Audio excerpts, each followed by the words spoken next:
Good morning all of you. I would say कि आज का जो दिन है एक बड़ा ही शुभ दिन है, गुरु पूर्णिमा का दिन है। And I would go to all of you because जो हम लोग का लर्निंग है वो आप लोगों से है, जहाँ पे जो भी प्रैक्टिकली आप बिजनेस में चैलेंजेस फेस करते हैं और जहाँ पे हम लोग कोशिश करते हैं कि वहाँ पे किस तरीके से कुछ वैल्यू एड कर सके। तो आज का जो डिस्कशन का ऑब्जेक्टिव एंड कवरेज के बारे में अगर बात करें, so we are exactly at the 5 years of GST. And I remember when GST was introduced from 1st July 17, and that point of time we were having discussion with various clients through at that point of time this webinar concept was not used to be there. So normally interaction जो है physical होते थे और discussion में ऐसे होते थे कि बहुत सारी अनसर्टेनिटीज हैं, चीजें क्लियर नहीं है। So even after 5 years when we are looking at GST, yes, there are still many areas जहाँ पे clarity जो है अभी उतना available नहीं है। And the last council meeting, this 47th council meeting, if we look at the number of announcements and clarifications जो इस council meeting में हुए हैं, I would say maybe in last couple of years there have not been in last couple of years there have not been any instances जहाँ पे इतने जो है ज्यादा क्लैरिफिकेशन आए हों। तो this meeting government has come out with large number of clarification. Primarily अगर गवर्नमेंट के जो चेंजेस या काउंसिल ने जो चेंजेस सजेस्ट किए हैं अगर उनको ब्रॉडली देखें तो एक गवर्नमेंट का ऑब्जेक्टिव था कि इन्वर्जन के रिलेटेड जो भी काफी आईटीसी एक्यूमुलेशन है उसका करेक्शन किया जाए through appropriate modification in the rate of tax. वो गवर्नमेंट का एक इम्पोर्टेंट ऑब्जेक्टिव रहा है। रिफंड के एरिया में बहुत सारी ऐसी चीजें रही है जहाँ पे इंडस्ट्री और ट्रेड चैलेंजेस फेस कर रहे थे, वहाँ पे गवर्नमेंट ने अप्रोप्रिएट क्लैरिफिकेशन अमेंडमेंट किए हैं। जीएसटीआर 3B के डिस्क्लोजर एस्पेक्ट में उन्होंने काफी चेंजेस किए हैं और अगर उसके ऑब्जेक्टिव को देखें तो आप सब लोग जानेंगे कि जब जीएसटी आया था तब ये था कि कंपनसेशन सेस जो है वो इनिशियली 5 साल के लिए इम्पोज किया जाएगा। Now we have already completed 5 years, but still compensation cess is levied on the various supplies which are where the goods or services are subject to compensation cess.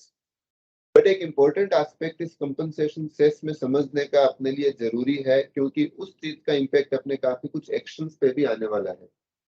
जब Covid के period को ध्यान रखेंगे तो during the Covid period जो central government ने state government को compensation दिया था वो कंपनसेशन इसके लिए देना रहा था क्योंकि जब जीएसटी आया था तब ये कमिटमेंट था कि हम लोग एक 14% ग्रोथ रेट से जो है हर साल स्टेट को कंपनसेट करेंगे। बट कोविड के पीरियड में गवर्नमेंट का रिकवरी काफी कम था, तो वहां पे स्टेट्स का डिमांड था कि इवन दो रिकवरी नहीं हुआ है but we also need fund for the purpose of carrying out our responsibility within our state. तो वहां पे ये मैकेनिज्म आया था कि centre will obtain the fund from the market at the lesser rate of interest और वो सारे स्टेट्स को जो है वो पेमेंट करेगा। उस टाइम पे सेंटर ने वो फंड कलेक्ट करके स्टेट को डिस्ट्रीब्यूट किए थे। अब उन लोन का विद इंटरेस्ट जो रीपेमेंट करना है उस रीपेमेंट के लिए जो है ये कंपनसेशन सेस का एक्सटेंशन हुआ है। सो इफेक्टिवली जो ये मार्च 26 तक जो अगले 2.5 to 3 years जो कंपनसेशन सेस सेलेक्ट होएगा वो कंपनसेशन सेस जो है वो किसी भी स्टेट गवर्नमेंट को नहीं मिलने वाला है। वो कंपनसेशन सेस जो पुराना पैसा डिस्ट्रीब्यूट हुआ था स्टेट को in the form of loan उसके रीपेमेंट के लिए यूज होने वाला है। But the important aspect how it will impact our business, that is important for us to understand. अगर अपन जीएसटी में कलेक्शन के ग्राफ को देखें तो कंटिन्यूअसली जो पहले 80,000 85,000 के आसपास कलेक्शन होता था वो अभी ऑलमोस्ट 140-145 लाख करोड़ के आसपास पर मंथ का कलेक्शन है। But with in that collection अगर अपन देखें उसमें बहुत सारा स्टेट वाइज जो है काफी वेरिएशन है। बहुत सारे स्टेट जो है वो डी ग्रोथ की पोजीशन पे है। अभी जब कंपनसेशन सेस का बेनिफिट स्टेट को मिलना बंद हो गया है तो यहाँ पे जो है एक लाइक्लीहुड है कि स्टेट्स के इंटरवेंशन जो है वो बढ़ने वाले हैं, whether by way of audits और स्क्रूटनी और शो कॉज नोटिस एक्सेट्रा। उसी लाइन पे जो ये 3B का भी जो गवर्नमेंट ने अमेंडमेंट किया है, उसी लाइन पे अमेंडमेंट किया है कि आज के दिन स्टेट को जो पैसा मिलता है वो एडॉक बेसिस पे मिलता है, और गवर्नमेंट 3B में आपसे प्रॉपर रिपोर्टिंग लेना चाहती है सो दैट स्टेट को जो है वो पैसा सेम पॉइंट ऑफ टाइम पे मिले। मैंने बैकग्राउंड दिया कि 3B में क्यों चेंजेस गवर्नमेंट ने किए हैं। इसके अलावा कुछ उन्होंने सर्कुलर लेके आए हैं जिसमें कई पॉसिबल डिस्प्यूट की चीजें थी उनको क्लेरिफाई करने का अटेम्प्ट किया है। वो एक अच्छा वेलकम मूव है। एक इंटरेस्ट कंप्यूटेशन जो है वो काफी टाइम से एक ओपन इश्यू था, उस ओपन इश्यू को एड्रेस करने का अटेम्प्ट किया है। तो आज के अगर अपन देखें जो काउंसिल की मीटिंग, और today we are on 13th, almost 15 days हो गए, जितने भी सारे अमेंडमेंट प्रपोज किए हैं या क्लेरिफिकेशन प्रपोज किए हैं, अभी सारे क्लेरिफिकेशन एंड अमेंडमेंट नोटिफाई या क्लेरिफाई नहीं हुए हैं। बट अभी तक जितना कंटेंट क्लेरिफाई हुआ है वो इटसेल्फ एक काफी बल्कि कंटेंट है। So that is why we have thought कि let us have this first round of webinar, जहाँ पे अभी तक के जो अमेंडमेंट है उन पे डिस्कशन कर सके। हर बिजनेस को उसके हिसाब से जो अपने बिजनेस प्रोसेस को चेंज करना रहेगा, वो अपने बिजनेस प्रोसेस को अकॉर्डिंगली प्लान कर सके चेंजेस करने के लिए। कुछ एडिशनल क्वेश्चन आपके हो सकते हैं जो स्पेसिफिक आपके बिजनेस के रिलेटेड हो सकते हैं, वो क्वेश्चंस आप नोट डाउन कर सकते हैं and later point of time आप एप्रोप्रिएट चैनल के थ्रू उन डाउट्स को जो है वो क्लेरिफाई कर सकते हैं। At the same point of time जब बाकी के अमेंडमेंट या क्लेरिफिकेशन आएंगे, उन पॉइंट ऑफ टाइम पे उनके ऊपर एक सेपरेट नेक्स्ट सेशन रखेंगे जिसमें बाकी की चीजों को क्लेरिफाई किया जाएगा। अभी मैंने सबको म्यूट पे रखा हुआ है so that there is no disturbance in the discussion. जो भी आपके डाउट्स एंड क्वेश्चन होते हैं आप चैट बॉक्स में डालते रह सकते हैं। In the end we will have 15 to 20 minute, depending on how many questions are there, we will have a special question and answer session, जिसमें कोशिश करेंगे हम लोग कि जितने आपके क्वेश्चन हैं वो टेकअप किए जा सके। अगर कोई क्वेश्चन फिर भी रह जाता है that we will try to cover offline through proper team whosoever I would say you are assigned for this particular engagement. So with this now we'll start our deliberation on today's coverage. I hope PPT सबको visible है।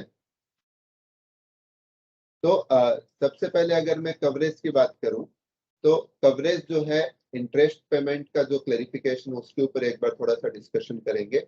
3B में changes जो है उस पे, 9 में जो भी चेंजेस हैं for the financial year 21-22, few circulars जो गवर्नमेंट ने इश्यू किए हैं, जीटी एंड लॉजिस्टिक रिलेटेड कुछ क्लेरिफिकेशन है। वो क्लेरिफिकेशन न केवल जीटी या लॉजिस्टिक सेक्टर को अप्लीकेबल है, as a recipient of service अपने को भी अप्लीकेबल है। Inverted duty structure and refund में कुछ और अदर एस्पेक्ट क्लेरिफाई किए हैं। तो इस सीक्वेंस में जो है कवरेज करेंगे। Nikita would join with me in taking the all the compliance related aspect. So will first start with the interest liability पे जो गवर्नमेंट ने रूल इंट्रोड्यूस किया है। I just touch upon the background. Section 50 CGST act में जो है वो interest की बात करता है, जिसमें एक पोर्शन आपका ये था कि आउटपुट टैक्स लाइबिलिटी अगर डिले पेमेंट होता है उसके ऊपर इंटरेस्ट। दूसरा पोर्शन जो प्रोविजन जो था वो इनपुट टैक्स क्रेडिट के रॉन्ग अवेलमेंट एंड यूटिलाइजेशन पे इंटरेस्ट। तो सेक्शन 50 सबसेक्शन 1 हमेशा ऐसा बोलता था कि interest shall be payable in such manner as may be prescribe. But point ये है कि आज तक उस कंप्यूटेशन मैकेनिज्म का प्रिस्क्रिप्शन कभी आया ही नहीं था। तो इस बार गवर्नमेंट ने क्या किया है, नया रूल 88 कैपिटल बी इंसर्ट किया है, जो रेट्रोस्पेक्टिवली 1 जुलाई 17 से इंसर्ट किया है। इसका ऑब्जेक्टिव यही है कि जो अभी तक ये ग्राउंड लेते थे कि इंटरेस्ट कंप्यूटेशन का मैकेनिज्म नहीं दिया है, उस मैकेनिज्म को उन्होंने अभी उस लिमिटेशन को ओवरराइड करने का एफर्ट किया है। किस तरीके से उन्होंने क्लेरिफाई किया है उस एस्पेक्ट को प्रैक्टिकल एग्जांपल के हिसाब से समझते हैं। तो अपने डिस्कशन को अपन दो पार्ट में डिवाइड करेंगे। पहला वह इंटरेस्ट जो अपना आउटपुट टैक्स लायबिलिटी के ऊपर आता है, और दूसरा वो इंटरेस्ट जो अपना इनपुट टैक्स क्रेडिट से परटेन करता है। When we are talking about interest liability on the output tax side, यहाँ पे भी आपकी नॉर्मली दो पॉसिबिलिटी हो सकती है। एक पॉसिबिलिटी तो ऐसा है कि लेटर से आपने जुलाई के महीने में कोई टैक्स लायबिलिटी है, आपने जुलाई के महीने में लेटर से आपने 100 इनवॉइस इश्यू किए, उसका रिटर्न आपको 20 अगस्त तक भरना था, बट आप लेटर से 30 अगस्त तक भर रहे हो, और उसमें आप सारे के सारे 10 इनवॉइसेस जो है वो इंक्लूड कर रहे हो, और जितना भी टैक्स लाइबिलिटी लेटर से 1 लाख रुपए बनता है वो आप डिस्चार्ज कर रहे हो, जिसमें 40,000 रुपीज कैश से कर रहे हो एंड 60,000 रुपीज जो आप इनपुट टैक्स क्रेडिट यूटिलाइज करके सेट ऑफ करके आप पेमेंट कर रहे हो। अभी इस पर्टिकुलर एग्जांपल में एसएससी की तरफ से नॉन कंप्लायंस क्या हुआ है कि उसने अपना रिटर्न लेट फाइल किया है, उसने अपनी टैक्स लायबिलिटी पूरी रिपोर्ट की है बट रिटर्न लेट फाइल किया है।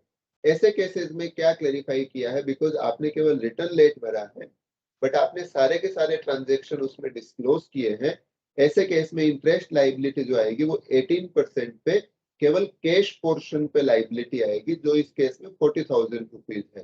तो जो स्टार्टिंग में चैलेंजेस आते थे कि इलेक्ट्रॉनिक कैश लेजर में पैसा डालने के बाद में 3B में जो है वो फाइलिंग में डिले हो गया फॉर सम रीजन और अदर, जहाँ पे तेलंगाना हाईकोर्ट का एडवर्स रूलिंग भी था, वहां पे अब उन्होंने ये क्लेरिफाई किया है कि जितना पोर्शन आप इंटरेस्ट में जमा कराओगे और जिस दिन की ड्यू डेट है उस दिन से जितने दिन के बाद में आप रिटर्न भरते हैं उस पीरियड के लिए आपको इंटरेस्ट जो है लायबिलिटी आएगा।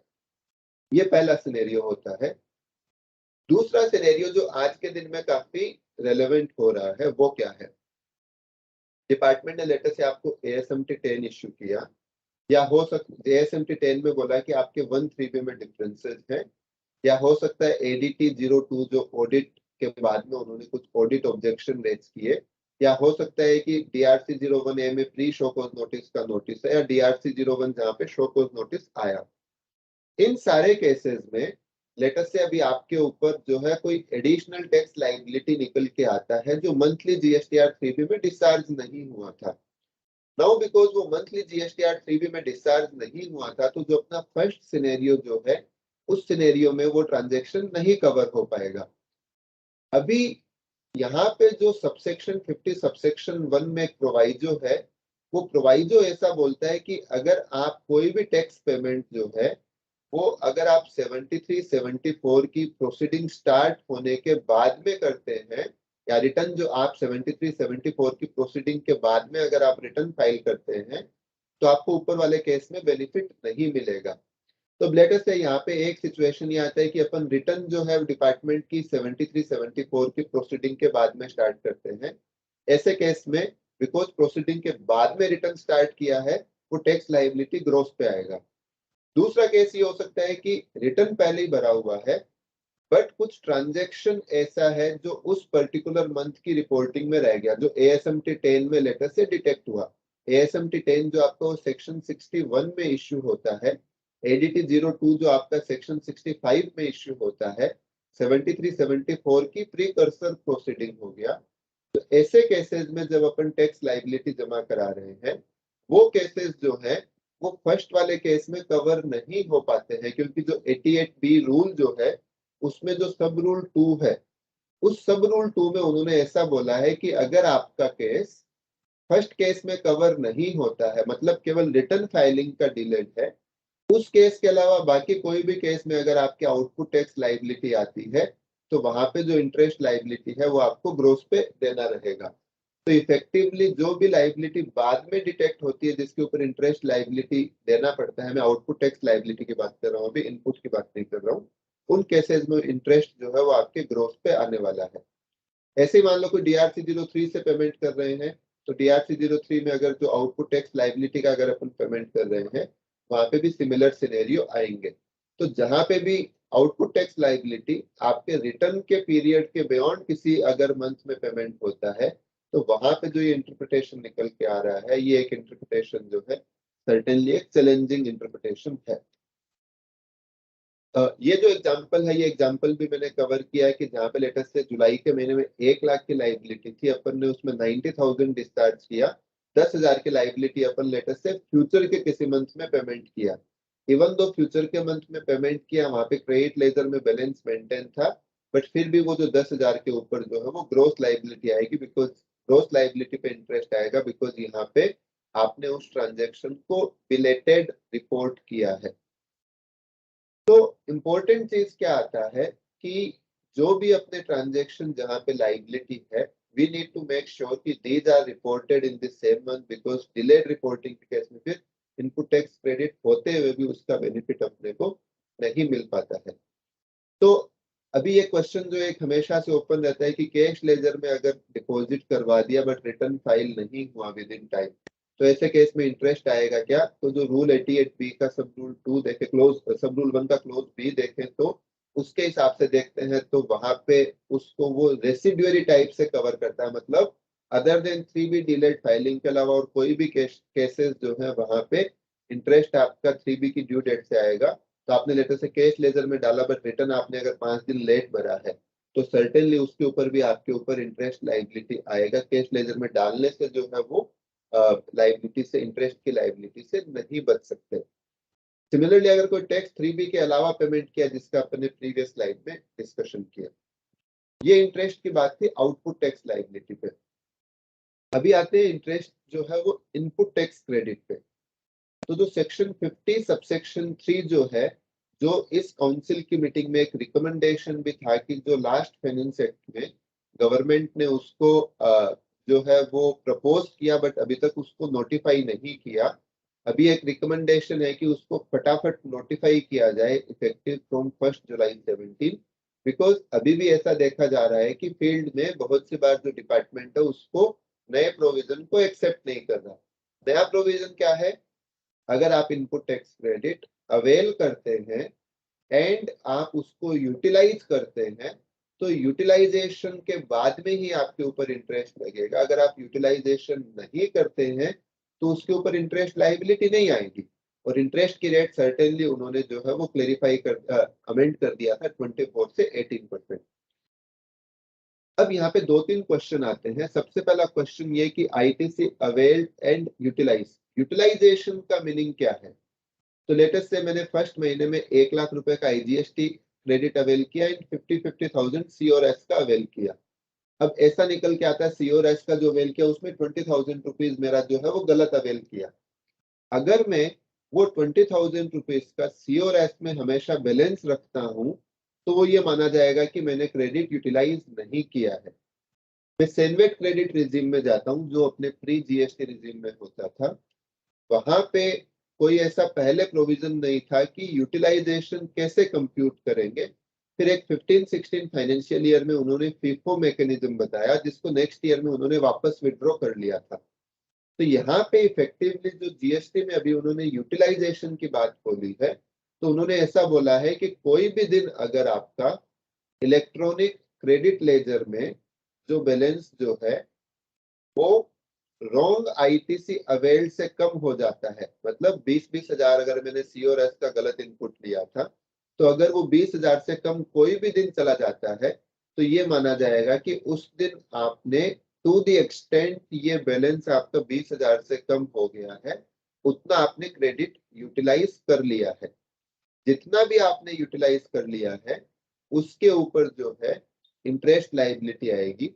इंटरेस्ट लाइबिलिटी जो आएगी, अगर लेटर से आप 3B में कुछ यूटिलाइज करते हो और लेटर से 3B आप 25 तारीख को भरते हो तो उन्होंने बोला कि हम ड्यू डेट ऑफ 3B से मानेंगे। तो अगर मैं जुलाई के रिटर्न में कुछ गलत अवेल किया जिसको मैंने सितंबर में यूटिलाइज किया और मैं नेक्स्ट ईयर अक्टूबर में उसको यूटिलाइजेशन पे इंटरेस्ट दे रहा हूँ तो सितंबर का जो मेरा यूटिलाइजेशन का मंथ था उस मंथ से मेरे को काउंट करना पड़ेगा और उस मंथ से काउंट करके जो मेरे को इंटरेस्ट देना पड़ेगा। अगर मैं 3B टाइम से भर देता हूँ तो मेरी 3B की फाइलिंग डेट, अगर मैं लेट भरता हूँ तो उस महीने की 3B से जो है मेरा इंटरेस्ट का कंप्यूटेशन होगा किस मंथ से, जिस महीने में मैंने यूटिलाइज किया है। कई बार मैंने आईटीसी यूटिलाइज किया अदर देन 3B के थ्रू कि मैंने DRC 03 पेमेंट किया, मैंने रिफंड के लिए जो है आईटीसी को डेबिट किया, जो भी चीजें हैं इन केसेस में उन्होंने बोला है कि जिस दिन भी आपका इलेक्ट्रॉनिक क्रेडिट लेजर जो है वो डेबिट हो जाएगा उस दिन से आपके ऊपर इंटरेस्ट लायबिलिटी आएगा। इफेक्टिवली अभी जो पॉइंट ये आ रहा है कि बिकॉज ये यूटिलाइजेशन बेस्ड हो गया, बहुत सी बार पास्ट में ऐसा देखा गया है कि जहाँ पे डिपार्टमेंट ने इंसिस्ट किया या हो सकता है अपने एंड से कुछ प्रॉब्लम हुआ जहाँ पे जिसकी वजह से अपन ने यूटिलाइजेशन के बिना ग्रॉस अमाउंट पे इंटरेस्ट भर दिया।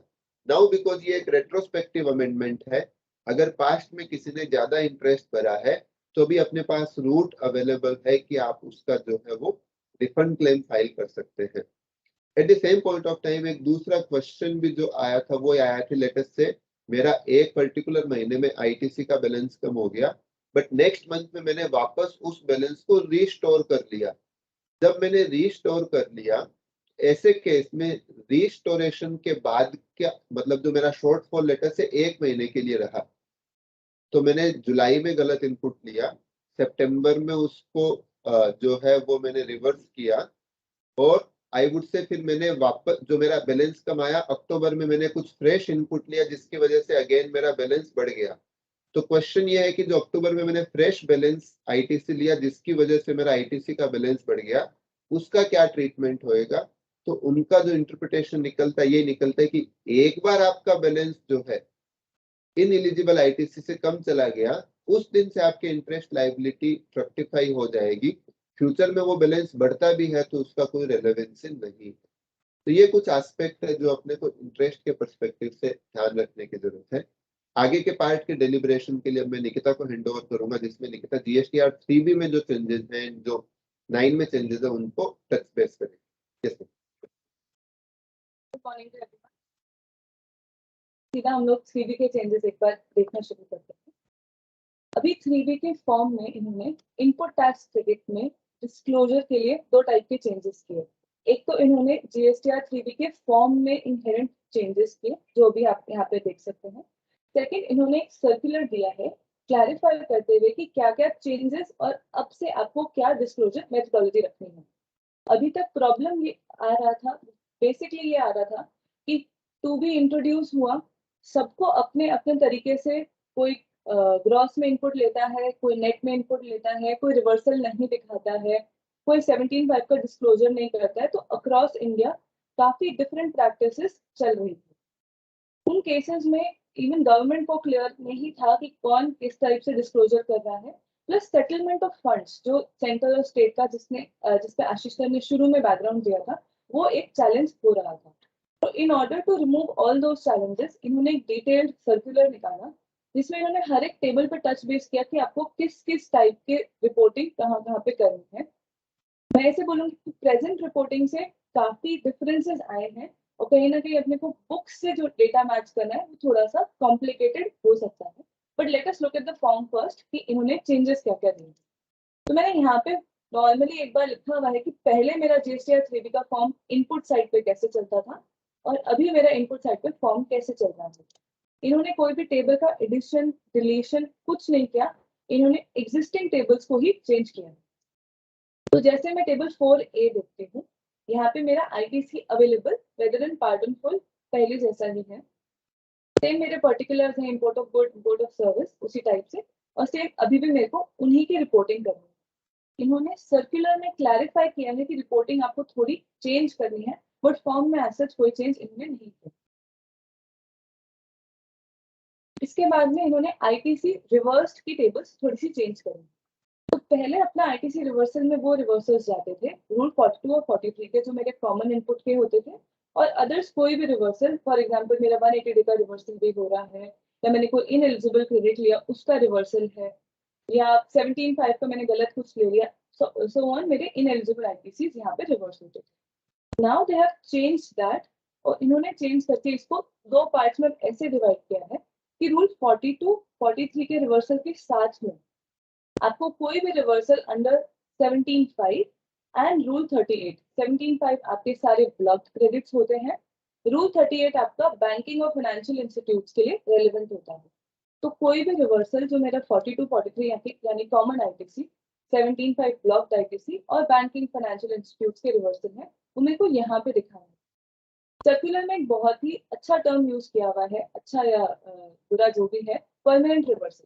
तो यहाँ पे मेरे को उस टाइप के रिवर्सल्स दिखाने हैं जो इन परमानेंट नेचर है। फॉर एग्जाम्पल, अगर मैंने कोई कंस्ट्रक्शन का इनवॉइस लिया, मैंने क्योंकि उसका आईटीसी मेरे को फर्स्ट डे से ही एलिजिबल नहीं है, मुझे वो यहाँ पे दिखाना है। एक बहुत इंपॉर्टेंट चीज जो इन्होंने इस मेथोडोलॉजी में लाने की कोशिश की है, वो है टेबल 4A में थोड़ा सा सर्कुलर में चेंज बेसिकली क्या है कि आज तक हम क्या करते आए हैं, हम लोग जो भी एलिजिबल आईटीसी होता है उसी को टेबल 4A में क्लेम करते आए हैं। तो लेट्स से मेरे दो सप्लायर्स हैं, एक ने मेरे को नॉर्मल गुड्स का दिया और एक ने मेरे को कंस्ट्रक्शन सर्विसेज का दिया। तो एट द फर्स्ट लेग ही मैं कभी भी अपने नॉर्मल ऑल अदर आईटीसी में कंस्ट्रक्शन वाले बिल्स को नहीं लेके जाती हूँ as on today. But coming to the new proposed changes, अब मुझे इन्होंने कहा है कि एलिजिबल और ineligible both type of ITC आपको यहाँ पे ऑल अदर आईटीसी में क्लेम करना है। क्लेम का मतलब ये नहीं होगा कि वो मेरे इलेक्ट्रॉनिक क्रेडिट लेजर में चला जाएगा। क्लेम का मतलब मुझे वो यहाँ पे डिस्क्लोज करना है, उसको इनएलिजिबल होते हुए अपने को उसको रिवर्स करना है और नेट आईटीसी ही जाना है। बट इम्पॉर्टेंट पार्ट ये हो जाता है कि अभी जो अपन ऑल अदर आईटीसी दिखा रहे हैं, अभी अपन क्या करते हैं, बुक्स और 3B को 2B को मैच करते हैं, जो भी अपना एलिजिबल पोर्शन होता है वो अपन यहाँ पे ले लेते हैं। Now we will also be required to take the ineligible portion जो भी मेरा GSTR 2B में आ रहा है. This we will discuss in length by way of an example also. So keeping that in mind कि ineligible और eligible दोनों को यहाँ पे दिखा। अब जो हमारा रिवर्सल यहाँ पे बनेगा, वो यहाँ पे मेरा ineligible का रिवर्सल आएगा जो परमानेंट इन नेचर। तो कोई भी रिवर्सल कंस्ट्रक्शन वाला हो गया जो मुझे रिक्लेम नहीं करना at any point of time, वो मुझे यहाँ पे रिवर्स करना है। सेकेंड टाइप ऑफ रिवर्सल होता है अदर्स। इन्होंने अदर्स में बहुत परमानेंट के ऑपोजिट इन्होंने यहाँ पे टेम्पररी रिवर्सल का कॉन्सेप्ट लाया है। टेम्पररी रिवर्सल्स वो रिवर्सल हो सकते हैं जो फॉर दैट पर्टिकुलर मंथ आपको एलिजिबल नहीं है, but in a later point of time आप उस पर क्रेडिट ले सकते हो। फॉर एग्जाम्पल 180 डे का रिवर्सल की बात करते हैं, तो आज मेरे पास इनवॉइस आया, मैंने उसका क्रेडिट ले लिया, 180 डेज तक मैंने उसका पेमेंट नहीं किया, अब उसको मुझे रिवर्स करना है। It is not in permanent nature, वो मेरा परमानेंसी कभी भी नहीं है, क्योंकि जैसे ही मैंने पेमेंट किया मैं उसको क्लेम कर सकती हूँ। तो उसका रिवर्सल मैं अदर्स कॉलम में लेके जाऊंगी। उसके अलावा भी कुछ एग्जांपल्स होते हैं, वो हम लोग एक एग्जांपल के वे में डिस्कस करेंगे यहाँ पर। नाउ कम्स एक बार हम उस एग्जांपल पे ही जाते हैं फॉर बेटर क्लैरिटी। तो यहाँ पे मैंने 4 टाइप की इनवॉइसेस ले रखी हैं मेरे 4 सप्लायर से। यहाँ पे अपने को मंथ भी देखना बहुत जरूरी है कि 2B में कौन से मंथ में आया है और बुक्स में कौन से मंथ में आया है। तो मैं पहले मिस्टर ए सप्लायर लेती हूँ, टैक्स का अमाउंट 50,000 है और ये नॉर्मली मेरा एलिजिबल कोर्स है। तो एलिजिबल क्रेडिट जैसे ये मेरा हुआ, बुक्स और 3B में दोनों में आ रहा है, तो मैं विद इन दैट मंथ ही उसको क्लेम कर सकती हूँ। ये पहले और आज में अनडिवाइडेड है, ऐसे ही दोनों केसेस में होता है। अब हम ये देखते हैं नेक्स्ट इनवॉइस जो XYZ लिमिटेड का जा रहा है। XYZ लिमिटेड का इनवॉइस 20,000 का टैक्स है। ये एलिजिबल है लेकिन मेरे अभी तक बुक्स में नहीं आया है। बुक्स में रिकॉर्डिंग इसकी मंथ ऑफ अगस्त में हुई। तो मेरा इसमें ऐसा हो सकता है कि मैंने सप्लाई माल मेरे पास नेक्स्ट मंथ में आया है, या हो सकता है माल सेम मंथ में आ गया बट इनवॉइस आने में बुकिंग में लेट हो गई अकाउंटिंग में।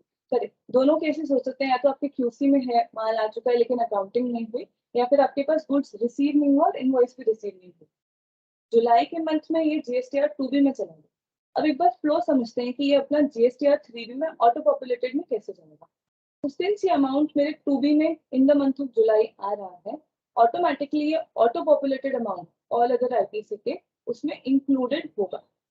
नाउ अगर मैं इस क्रेडिट को देखूं 16(2) सेक्शन के हिसाब से जुलाई मंथ में मैं इसका क्रेडिट नहीं ले सकती, क्योंकि मेरे को या तो गुड्स रिसीव नहीं हुए या तो इनवॉइस रिसीव नहीं। लेकिन ये credit in nature of eligible credit है, मतलब जैसे ही मुझे गुड्स मिल जाएगा या मेरी इनवॉइस मिल जाएगी, अकाउंटिंग हो जाएगी, ये क्रेडिट मेरा एलिजिबल है।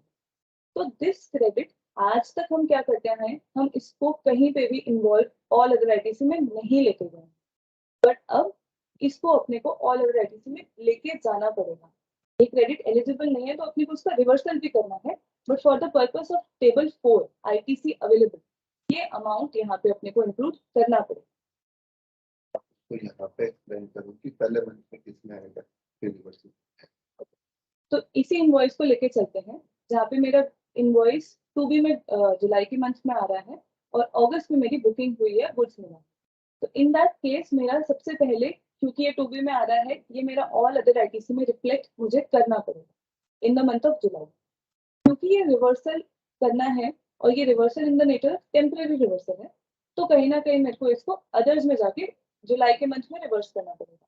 नेट इम्पैक्ट क्या रहेगा, नेट आईटीसी मेरा ITC available minus ITC reverse same as before, क्योंकि मैंने उसको अवेल करके रिवर्स किया, वो सेम एज बिफोर हो जाएगा। ये मेरा जुलाई के मंथ का डिस्क्लोजर है। अब हम इस टेबल पे जाते हैं अदर डिटेल्स वाली टेबल। एक बहुत इंपॉर्टेंट पॉइंट इन्होंने अभी इंट्रोड्यूस किया है ये, कि जो भी आईटीसी रिक्लेम कर रहे हो आप, जो अर्लियर टेबल में आपने टेम्पररी रिवर्सल में रिवर्स कर दिया है, उसको डिस्क्लोज आप अदर डिटेल्स में करें। मैं बहुत केयरफुली वर्ड डिस्क्लोज बोल रही हूँ कि बाय मीन्स अवेलमेंट नहीं है, ये मेरा इलेक्ट्रॉनिक क्रेडिट लेजर में नहीं जाएगा, ये सिर्फ एक डिस्क्लोजर है ताकि गवर्नमेंट को पता चले कि कौन सी ऐसी चीजें हैं जो पहले ही 2B में आ गई थी, लेकिन फॉर वट एवर रीजन आपने उसका क्रेडिट बाद में लिया। तो मैं अगस्त के मंथ में जाती हूँ, अगस्त के मंथ में उस इनवॉइस का ट्रीटमेंट क्या होता है वो डिस्कस करते हैं। तो वो इनवॉइस मेरा 2B में तो नहीं आएगा क्योंकि वो ऑलरेडी जुलाई में आ चुका है, बट मुझे उसका क्रेडिट लेना है इस महीने, तो मैं उसको मैन्युअली ऑल अदर आईटीसी में ऐड करूंगी। मेरे पास सिर्फ यही एक टेबल रहती है जिसमें मैं उसको ऐड करके क्रेडिट क्लेम कर सकती हूँ। तो फॉर द मंथ ऑफ अगस्त जो 20,000 रुपए थे, मैंने ऑल अदर आईटीसी में ऐड कर दिए। अब अगर अपन देखें 2B और 3B में डिफरेंस क्रिएट किया। 2B में मेरा मान लेते हैं पहले 1 लाख रुपीज आ रहा था अगस्त के मंथ में, और मैं क्लेम कर दी 1 लाख प्लस 20,000 मेरे पिछले मंथ का, तो 1,20,000। अब ये 1,20,000 मैंने क्लेम कर लिया, लेकिन यहाँ पे मेरे पास एक रिस्क हो जाता है 2B और 3B के डिफरेंस का, जहाँ पे मेरे पास डायरेक्ट नोटिस और अगेन प्रोसीडिंग शुरू हो सकती है। तो फॉर दैट इन्होंने बहुत क्लियरली एक डिस्क्लोजर टेबल बना दिया कि कोई भी आईटीसी जो आपने पहले रिवर्सल कर रखा है 4B टू अदर्स वाली कैटेगरी में, जो टेम्पररी कैटेगरी होती थी, आपने पहले उसका रिवर्सल कर दिया और अब आप उसको क्लेम कर रहे हो, आप उसको यहाँ पे डिस्क्लोज करोगे, तो यहाँ पे मेरा 20,000 रुपीज फॉर दिस मंथ जाएगा। अब 2B से कंपैरिजन क्या चीज का होगा, 1 लाख रुपए 2B में आ रहे हैं, 1,20,000 रुपए मैंने 3B में क्लेम किया है, बट आउट ऑफ दैट कुछ पोर्शन ऐसा था जो मैं ऑलरेडी पहले ही रिवर्स कर चुकी थी 20,000। तो कंपैरिजन मेरा 1,20,000 जो यहाँ पे दिख रहा है माइनस 20,000 में मैंने यहाँ पे डिस्क्लोज किया है, अगेन डिस्क्लोज बोल रही हूँ मैं, यहाँ पे कोई इफेक्ट नहीं हो रहा क्रेडिट पे, वो मेरा कंपैरिजन विथ 2B होगा। तो इससे आपका 2B और 3B हमेशा एक साथ चलता रहेगा। कोई भी टाइम गैप पीछे और आगे होंगे उसका टेक केयर करेंगे by way of this particular table, और आपका ऑल अदर आइटम्स अदर्स में आपको रिवर्सल करते रहना। तो अगर बिजनेस प्रोसेस के हिसाब से देखें तो उसमें फंडामेंटल शिफ्ट आ गया है, which I am not very sure कि हाउ टू हैंडल। क्योंकि जुलाई के महीने में जब मेरे पास इनवॉइस आया ही नहीं था तो मैंने उसको अकाउंट फॉर नहीं किया। जुलाई के एंड में मैं आईटीसी लेजर का बैलेंस देखूंगा, उसमें वो 20,000 का इनवॉइस नहीं मिलेगा, बट 3B में मेरे को उसको पहले अवेल करना है, मेरे को उसको टेम्परेरी रिवर्सल में दिखाना है, फिर मेरे को ट्रैक रखना है कि उस इनवॉइस के सामने एक्चुअल में इनवॉइस मेरे पास कब आ रहा है, किस महीने में एलिजिबिलिटी बैठ रहा है, उस महीने में जाके मैं उसको रीअवेल करूंगा, तो वापस मैं 4A5 में दिखाऊंगा और उसको 4D1 में जो है रिवर्सल दिखाऊंगा, डिस्क्लोजर दिखाऊंगा। तो इस एक एंट्री जहाँ पे टाइमिंग गैप हुआ, इसका डिस्क्लोजर जुलाई में 2 टेबल में हुआ, अगस्त में 2 टेबल में हुआ। आज तक इसका डिस्क्लोजर केवल जुलाई की एक टेबल में ही होता था, अगस्त की एक टेबल में होता था, और कहीं पे डिस्क्लोजर होता ही नहीं था। और वो बुक्स में जो आपका 3B में जो इनपुट लेते थे, बुक्स में उसके लेजर से मैच होता रहता था। तो अभी 2 महीने में 2 डिस्क्लोजर हो गए, और उसके अलावा बुक्स में जो लेजर का जो बैलेंस है, वो लेजर का बैलेंस जो है वो इस लेजर के बैलेंस से 4A5 से सीधा नहीं मिलेगा, वो रिवर्सल के बाद में नेट से जो आपका मिलेगा। तो कहीं ना कहीं पे ऐसा लगता है कि बुक्स में क्या पता है एडिशनल लेजर्स खोलने पड़ेंगे कि किस तरीके से उसका रिकंसाइल होएगा, वो एक एस्पेक्ट है, वो समझना पड़ेगा। इनफैक्ट दूसरा पॉइंट जो निकिता ने इससे पहले एग्जांपल लिया था इन एलिजिबल क्रेडिट वाला, कि जहाँ पे आपको लेटर से इसमें से 1,20,000 में से 20,000 इन एलिजिबल है, तो यहाँ पे 1,20,000 डालना पड़ेगा, यहाँ पे आपको 20,000 रिवर्सल डालना पड़ेगा। आज के दिन वो 20,000 रिवर्सल जो है, we do not care bother कि वो बुक्स में कहाँ पे जा रहा है, we directly park it with the expense. अब फ्यूचर में ये बोल रहे हैं कि आप यहाँ पे एक 20 दिखाओ, ये 20,000 अलग से दिखाओ, तो 20,000 का भी अपने को हिसाब रखना पड़ेगा कि वो 20,000 किस चीज का रिवर्सल है, वो परमानेंट रिवर्सल है कि कैसे क्या है, और उसको अकॉर्डिंगली बुक्स में कहीं ना कहीं पे सेग्रीगेटेड वे में रखना पड़ेगा। तीसरा और लास्ट पॉइंट मैं यहाँ पे इनपुट देना चाहूंगा, जैसे इसको वर्ड उन्होंने परमानेंट रिवर्सल बोला, इसमें कोई अमाउंट डाला हुआ है, उस अमाउंट के फ्यूचर के रीअवेलमेंट को डिपार्टमेंट बड़ा ही क्लोजली स्क्रूटिनाइज करने वाला है। तो जो भी रिटर्न फाइलिंग में अपन इस टेबल में डालें, उसको पहले बड़ा ही क्लोजली देखें कि हाँ ये रिवर्सल परमानेंट नेचर का है ना, क्योंकि फ्यूचर में इसमें से अवेल करना मुश्किल, काफी डिफिकल्ट होगा। हालांकि मैं बात करूं फॉर एग्जांपल 42, 43, 42 में मैंने ड्यूरिंग द ईयर 1 लाख का रिवर्सल किया, ईयर एंड पे जाके लगा नहीं 75,000 का ही होना चाहिए था, तो 25,000 डिफरेंस मेरे को अवेल करने का हो सकता है, जो मैं अवेल कर सकता हूँ। स्ट्रिक्टली स्पीकिंग ये परमानेंट, फुल परमानेंट नहीं है, बट मान के चलो कि असेसमेंट, ऑडिट, अथॉरिटी लेवल पे जो है इसमें से कुछ अमाउंट को वापस लेना एक बड़ा ही डिफिकल्ट प्रपोजिशन होने वाला है। इसके साथ में एक बहुत इंपॉर्टेंट क्लैरिफिकेशन जिसको सर्कुलर में भी बहुत आराम से या एम्फसाइज करके बताया हुआ है, वो ये है कि पहले 4D टेबल में अपन वो चीजें डिस्क्लोज करते थे, सिर्फ डिस्क्लोज करते थे जहाँ पे अपने को इनपुट नहीं मिलता। फॉर एग्जाम्पल कंस्ट्रक्शन वाली सर्विसेज, जैसे अपन एग्जाम्पल लेके चल भी रहे हैं, वो पहले मेरा इनएलिजिबल आईटीसी एज पर सेक्शन 15 में डिस्क्लोज होता था, but throughout the industry practice यही रही है कि एटलीस्ट 90% लोग इस टेबल में कभी भी कुछ नहीं डालते थे। तो फॉर द 10% जो लोग एक्चुअली इस टेबल में कुछ डिस्क्लोज कर रहे थे, आपको अब ये चीजें डिस्क्लोज नहीं करनी है। यहाँ पे इस टेबल को कंप्लीटली चेंज कर दिया गया है, जहाँ पे जो अभी हमने डिस्कस किया कि आईटीसी रिक्लेम्ड वाली चीजें यहाँ पे जाएंगी। 17.5 का सेपरेट डिस्क्लोजर रिक्वायर्ड नहीं है क्योंकि अब वो ऑल अदर आईटीसी में क्लेम होके परमानेंट रिवर्सल के थ्रू यहाँ पे 4B1 में रिवर्स भी हो। वन इम्पॉर्टेंट थिंग कि अभी तक कोई भी ये क्लैरिफिकेशन नहीं आई है कि ये कब से फॉर्म में चेंजेस पोर्टल पे आने लग जाएंगे। तो जो फॉर्म में चेंज आए हैं वो रूल्स में आ चुके हैं, वो 5 जुलाई को नोटिफाई हो चुके हैं, लेकिन पोर्टल में एज ऑन टुडे अभी तक कोई भी चेंज नहीं आया। एक्सपेक्टेड है कि शायद 1-2 दिन में आ भी जाएगा, क्योंकि अभी तक GSTR 1 के कंप्लायंसेस हो रहे थे लोगों के, but there is no clarity. तो we have to be readily prepared for all these disclosures, क्योंकि पोर्टल में ओवरनाइट चेंजेस भी हो सकते हैं। Sir your. इसके बाद एक और एडिशन इन्होंने किया है, कुछ ऐसे इनपुट्स आज भी आपकी GSTR 2B में इनएलिजिबल कैटेगरी में आते हैं, जहाँ पे मान लेते हैं या तो प्लेस ऑफ सप्लाई का इशू है। For example place of supply of supplier, मेरा सप्लायर हरियाणा में है, प्लेस ऑफ सप्लायर हरियाणा में है, बट मैं कहीं ना कहीं दिल्ली में लोकेटेड, तो वो इनपुट मेरे लिए एलिजिबल आज नहीं, वो आज भी सेपरेटली 2B के डिस्क्लोजर में इनएलिजिबल आईटीसी के टेबल में आता है।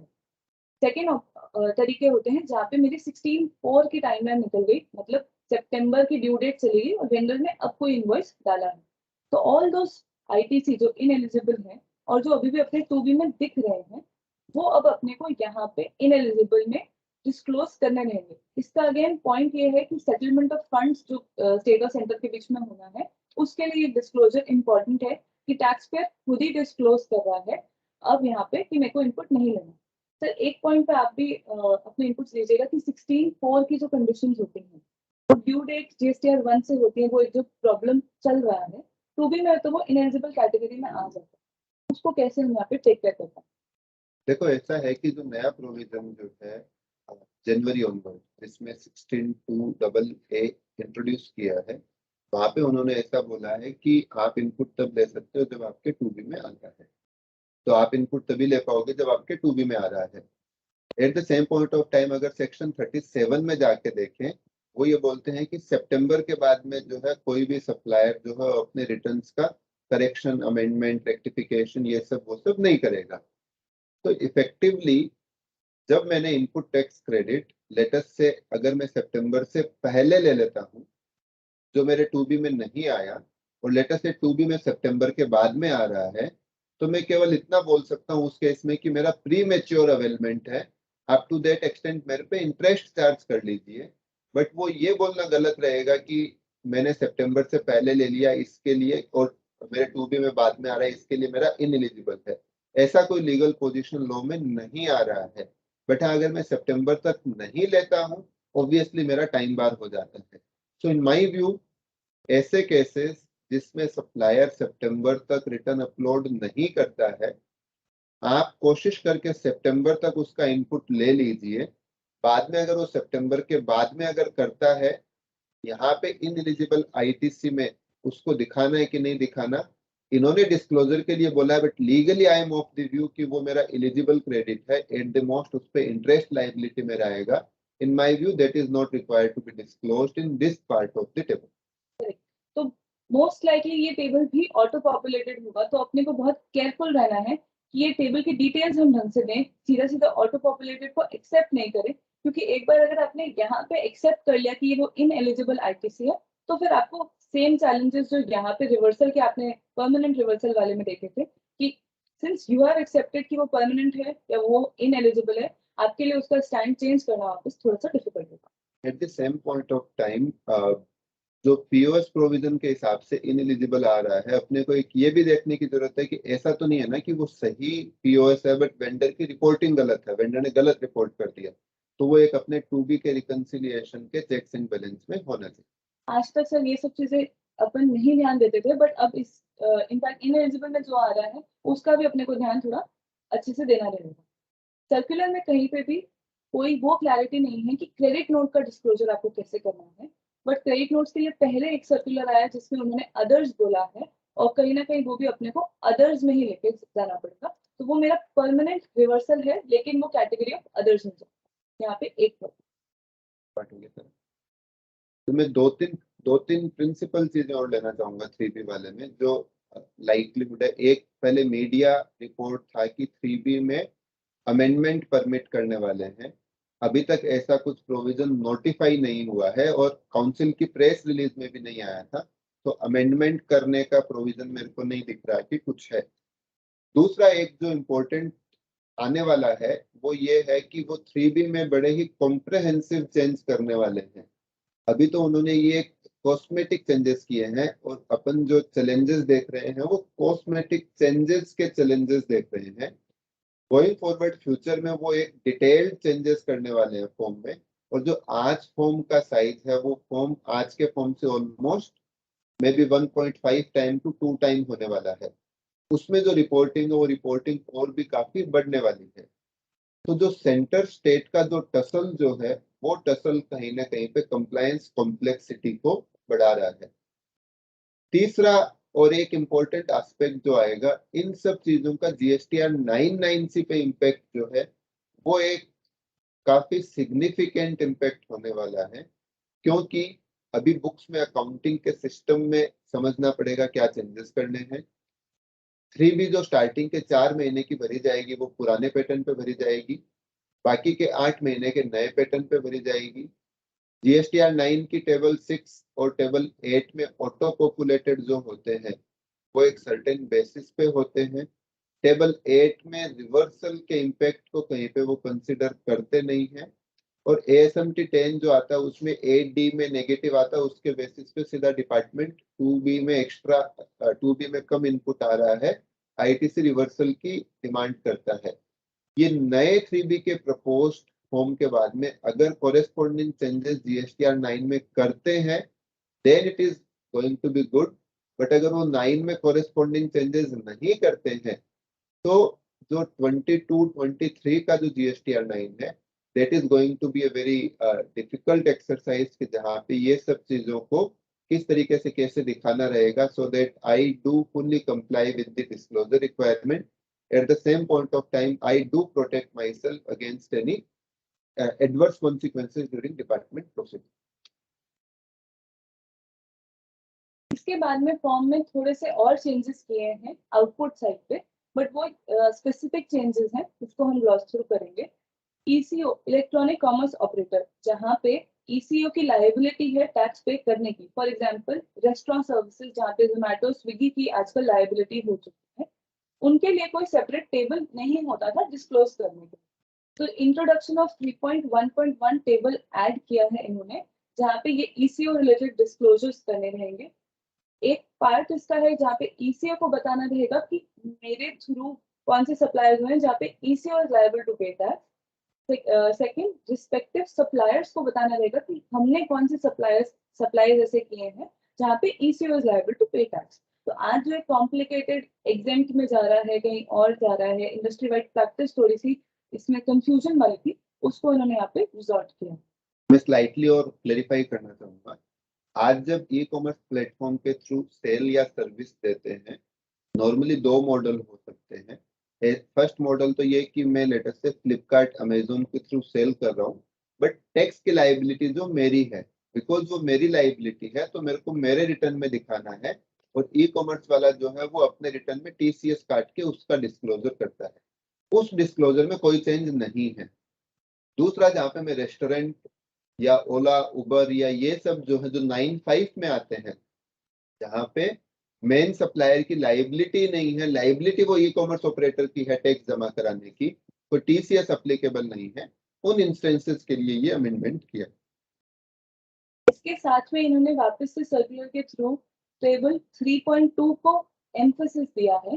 टेबल 3.2 यहाँ पे बताती है कि कोई भी मेरे इंटर स्टेट सप्लाई जो या तो अनरजिस्टर्ड पर्सन को हुए, कॉम्पोजिशन टैक्स पेयर्स को हुए या यूआईएन होल्डर्स को हुए, सारे वो सप्लाईज जहाँ पे रिसिपिएंट को क्रेडिट नहीं मिलता, ये वो कैटेगरी ऑफ सप्लाईज है। इसके डिस्क्लोजर पे फिर से इन्होंने एम्फेसिस दिया है, क्योंकि जो भी चीजें आप यहाँ पे डिस्क्लोज करते हैं वो डायरेक्टली स्टेट की रिस्पेक्टिव स्टेट के किटी में चला जाता है, एलोकेशन हो जाता है। तो फ्रॉम द स्टेट्स पर्सपेक्टिव और फ्रॉम द गवर्नमेंट्स पर्सपेक्टिव इस टेबल के बहुत इंपॉर्टेंस है। आज ये टेबल ऑटो पॉपुलेट भी हो रही है जीएसटीआर 1 में, जो भी हम डिस्क्लोजर कर रहे हैं उससे, तो हमें बहुत श्योर रहना है कि हम इसका disclosure properly place of supply wise यहाँ पे करें। इसके बाद अपन जीएसटीआर 9 में इन्होंने क्या रिलैक्सेशंस को कैरी फॉरवर्ड किया है और क्या कुछ चीजें मैंडेटरी की हैं वो डिस्कस करेंगे। तो सबसे पहले तो इन्होंने नॉन जीएसटी सप्लाई के लिए क्लैरिफाई किया है कि निल, एग्जेम्प्ट और नॉन जीएसटी सप्लाईज में से एग्जेम्प्ट और निल को तो आप कंसोलिडेट कर सकते हैं, बट कोई भी नॉन जीएसटी सप्लाई को आपको सेपरेटली डिस्क्लोज करना है। सेकेंड, इन्होंने टेबल 10 और 11 को मैंडेटरी किया। टेबल 10 और 11 में वो डिटेल्स जाती हैं जहाँ पे मेरी लायबिलिटी ऑफ टैक्स तो रिस्पेक्टिव ईयर की होती है। 21-22 की बात करें तो मेरी लायबिलिटी तो 21-22 की थी, बट उसका टैक्स का payment for whatever reason मेरा नेक्स्ट ईयर में अप्रैल से सितंबर के बीच में हुआ। तो ऑल दोज थिंग्स वो मेरे को यहाँ पे दिखाने रही। पहले ही ऑप्शनल डिस्क्लोजर था, अभी मैंडेटरी कर दिया। इन्होंने टेबल 12 और 13 जो मेरे आईटी से रिलेटेड थे, जो नेक्स्ट ईयर में मैंने आईटीसी क्लेम किया है, उनको इन्होंने मैंडेटरी अभी भी नहीं किया है, जो इन्होंने चेंजेस लाए हैं। फिर इन्होंने आउटवर्ड एचएसएन को मैंडेटरी कर दिया। तो एचएसएन पे भी काफी फोकस रहा है पिछले साल में, जहाँ पे रेट वाइज एचएसएन अपने को जीएसटीआर 1 में देने लग गए हैं हम। इनफैक्ट हमारा इनवॉइस का भी डेटा जा रहा है, सारा एचएसएन का डेटा उनके पास ऑलरेडी है। But now for tax payers जिनका प्रीवियस फाइनेंशियल ईयर में 5 करोड़ से ऊपर का टर्नओवर था, उनको 6 डिजिट लेवल पे और बाकियों को 4 डिजिट लेवल पे, ऑल B2B सप्लाईज के लिए बाकियों का, ये एक अपने को एचएसएन का डिस्क्लोजर करना जरूरी है टेबल 15 या 16 में। This is not mandatory for inward supply, सिर्फ आउटवर्ड के केस में इन्होंने मैंडेटरी किया। बाकी सारी रिलैक्सेशन जो अपने प्रीवियसली चलती आ रही हैं वो एज कैरी फॉरवर्ड अभी भी हुई है, तो वहां पे कोई चेंज नहीं है 9 या 9C में। और इन्होंने 2 करोड़ का टर्नओवर का रिलैक्सेशन कंटिन्यू किया। तो ये टाइप के चेंजेस इन्होंने 9(9)C में लेके आए हैं, जहाँ पे मोर ऑफ आउटवर्ड सप्लाई के चेंजेस में आउटवर्ड सप्लाई के डिस्क्लोजर में इन्होंने स्ट्रीमलाइनिंग किया है और डिटेल्स मांगी। इसके बाद में कुछ और भी चेंजेस आए हैं, तो वो एक बार हम लोग देख लेंगे। जो एक बात हुई थी पहले कि कैश लेजर का balance between distinct person transfer allow करेंगे, उसको बहुत ही जल्दी ये पोर्टल पे भी एनेबल करने वाले हैं, नोटिफाई भी इन्होंने कर दिया है इस चीज को। तो अब आप अपना CGST और IGST का कोई भी कैश बैलेंस जो भी आपके पोर्टल पर पड़ा है, प्रोवाइडेड आपकी कोई भी अदरवाइज लायबिलिटीज नहीं इलेक्ट्रॉनिक लायबिलिटी लेजर में, तो वो आप बिटवीन डिस्टिंक्ट पर्सन ट्रांसफर कर सकते हैं। आपका PMT 09 जैसे अभी चलता है वैसे ही कुछ फॉर्म में ये लोग ट्रांसफर का इनेबल करेंगे। SGST और सेस की लायबिलिटी का कैश का ट्रांसफर इन्होंने नहीं अलाउ किया है इस पर्टिकुलर अमेंडमेंट। इसके बाद में एक इम्पॉर्टेंट इन्होंने क्लैरिफिकेशन दिया है कि जो अपने NAIS स्क्रिप्स लाइसेंस का जो सेल करते हैं हम, उसको कहीं ना कहीं एग्जाम टर्नओवर में लेके अभी तक 42 का रिवर्सल या कॉमन ITC का रिवर्सल डिमांड करता है डिपार्टमेंट। सिंस वो मेरा सिर्फ एक स्क्रिप्ट सेल है, ना कि मेरा एक रूटीन का काम है ये सब, तो उन्होंने एक्सप्लेनेशन डाल दिया है रूल 43 के बाद में कि एग्जाम टर्नओवर में आप ऐसी स्क्रिप्ट सेल को for the purpose of calculation of common ITC and reversal thereof आप उसको नहीं इंक्लूड करेंगे। इसमें है ना, ये कुछ क्वेश्चन आ रहा है कि इसको रूल 43 में डाला है तो केवल कैपिटल गुड्स के लिए एप्लीकेबल है कि इनपुट सर्विस के लिए एप्लीकेबल है। तो एक्सप्लेनेशन जो रूल 43 के बाद में है वो बोथ रूल 42 एंड 43 के लिए है। इसलिए जो भी MEIS सेल या रोड टेप स्क्रिप्ट के आप सेल करते हैं उसके अगेंस्ट किसी भी नेचर का ITC रिवर्सल करने की जरूरत। इसके बाद में टैक्स इनवॉइस पे जहाँ पे भी आप ई इनवॉइसिंग नहीं जनरेट कर रहे हैं या आप पे एप्लीकेबल नहीं है प्रोविजंस, आपको एक सेपरेट डिस्क्लोजर देना पड़ेगा फॉर दैट केस जहाँ पे आपकी थ्रेशोल्ड से तो बढ़ रहा है एग्रीगेट टर्नओवर, बट आप ई इनवॉइस के लिए फिर भी एप्लीकेबल नहीं है। ये आपके GTA ऑपरेटर्स और इन सब के लिए प्रोविजन लाया गया है। इसके बाद में लिमिटेशन अंडर सेक्शन 73। तो अभी तक ये चीज ऑडिट से लिंक्ड होती है। जैसे 2017-18 साल की बात करें तो जब मैंने एनुअल रिटर्न्स अपने दिसंबर 2019 में भरे थे, 7 फरवरी का 7 फरवरी 2020 जब मैंने मेरे एनुअल रिटर्न्स 7 फरवरी 2020 से किए थे, वहां से इन्होंने 3 इयर्स का टाइम लिमिटेशन किया था। अब इन्होंने इसको फर्दर एक्सटेंड कर दिया है ऑर्डर पासिंग की डेट को 30 सितंबर 2023 तक। तो अब कोई भी आपकी ऑडिट हो रही है अंडर 73, सॉरी ऑडिट हो रही है और उसका ऑर्डर पासिंग अगर 73 करना है तो इसकी टाइमलाइन को और फर्दर एक्सीड कर। बेसिकली यहाँ पे जो डिपार्टमेंट ने काउंसिल ने जो व्यू लिया है, बिकॉज कोविड पीरियड था और कोविड पीरियड में बहुत सारे ऑफिसर वर्क फ्रॉम होम थे, वो प्रोसीडिंग नहीं कर पाए थे। इसके लिए जो भी शो कॉज नोटिस इश्यू करना और उसके ऊपर ऑर्डर पास करना, उसके लिए उन्होंने टाइम लिमिट जो 6 फरवरी 7 फरवरी को एक्सपायर हो रही थी उसको एक्सटेंड करके 30 सितंबर तक किया। तो इफेक्टिवली 8 महीने का डिपार्टमेंट को एक्स्ट्रा टाइम मिला। अभी कुछ और चीजों पे डिस्कशन करते हैं। कुछ सर्कुलर जो आए हैं उस पर डिस्कशन कर लेते हैं। एक पहला सर्कुलर जो आया है वो एम्प्लॉयर एम्प्लॉय के ऊपर ट्रांजैक्शन के ऊपर है। तो वहां पे अभी ये क्वेश्चन है कि एम्प्लॉयर अगर एम्प्लॉय को कोई परक्विजिट देता है तो परक्विजिट के ऊपर टैक्स लाइबिलिटी है कि नहीं है। तो यहाँ पे परक्विजिट के ऊपर उन्होंने ये क्लेरिफाई किया है कि जब कोई एम्प्लॉयर एम्प्लॉय को परक्विजिट देता है जो कॉन्ट्रेक्चुअल एग्रीमेंट के हिसाब से होता है between employer and employee, it is covered by the schedule 3 transaction and ऐसे केस में एम्प्लॉयर एम्प्लॉय के ऊपर कोई GST लाइबिलिटी नहीं है। काउंसिल से एक्सपेक्टेशन ये था कि जो ये बहुत सारे ट्रांजैक्शन होते हैं जहाँ पे एम्प्लॉय से लेटर से कैंटीन की रिकवरी, बस ट्रांसपोर्ट की रिकवरी, ये जो ट्रांजैक्शन होते हैं इन ट्रांजैक्शन के ऊपर कोई GST लाइबिलिटी है कि नहीं है। काउंसिल उस पे साइलेंट है। एडवांस रूलिंग है वो डाइवर्सिफाइड या डाइवर्जेंट व्यूज दे रहे हैं। बट इसके हिसाब से अगर अपन देखें परक्विजिट क्या है, परक्विजिट को उन्होंने डिफाइन नहीं किया है, बड़ा ही लूजली वर्ड यूज किया है। Perquisite under employment agreement taxable नहीं है। तो अगर लेटर से कोई कंपनी एम्प्लॉयमेंट एग्रीमेंट या HR पॉलिसीज में जो भी है कि इस टाइप की फैसिलिटी दे रहे हैं, वो चीजें अगर डालते हैं तो उन चीजों के ऊपर बोला जा सकता है कि टैक्स लाइबिलिटी नहीं है। बट इम्पोर्टेंट ये आएगा कि अगर वो एक परक्विजिट का मीनिंग यहाँ पे इनकम टैक्स के प्रोविजन के हिसाब से लेना है कि इन जनरल लेना है, क्योंकि अगर लेटर से इनकम टैक्स के हिसाब से अगर देखते हैं तो फिर वो एम्प्लॉय के पर्क जो है एम्प्लॉय की सैलरी में ऐड हो जाता है और वहां पे इनकम टैक्स की लाइबिलिटी अकॉर्डिंगली हो जाती है। तो ये गवर्नमेंट ने क्लेरिफाई किया है, बट लगता है हाफ हार्टेडली क्लेरिफाई किया है, क्योंकि इस क्लेरिफिकेशन से कुछ बहुत ज्यादा जो है हेल्प नहीं मिलने वाला है।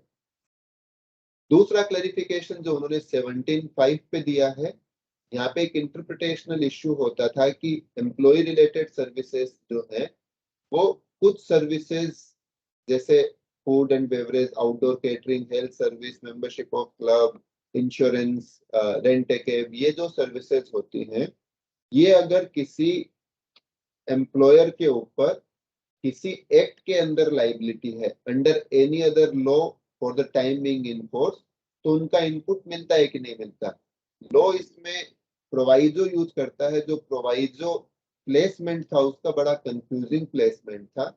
तो अभी उन्होंने ये क्लेरिफाई किया है कि ये जो भी एम्प्लॉय रिलेटेड सर्विस है उसके ऊपर आपको इनपुट मिलेगा अगर ये एम्प्लॉयर के लिए ऑब्लिगेटरी है अंडर एनी लॉ। तो हमेशा ये देखना पड़ेगा कि ये जो फैसिलिटी दे रहे हैं ये किसी लॉ में कोई ऑब्लिगेशन है कि नहीं है।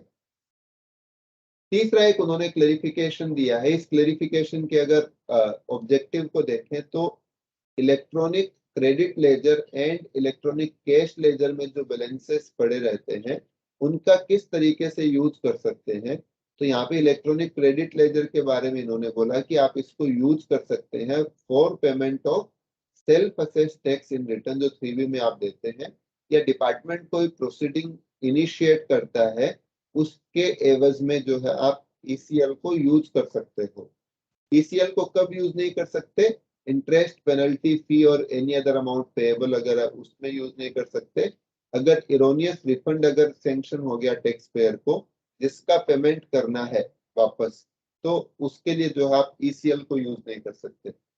एक अगेन इंपॉर्टेंट क्वेश्चन जो इसमें अराइज हो रहा है वो ये कि जो अभी बहुत सारे लोगों को अपने को फेस भी करना पड़ सकता है कि जब अपील फाइल करते हैं, अपील फाइलिंग में प्री डिपॉजिट करने की जरूरत होती है।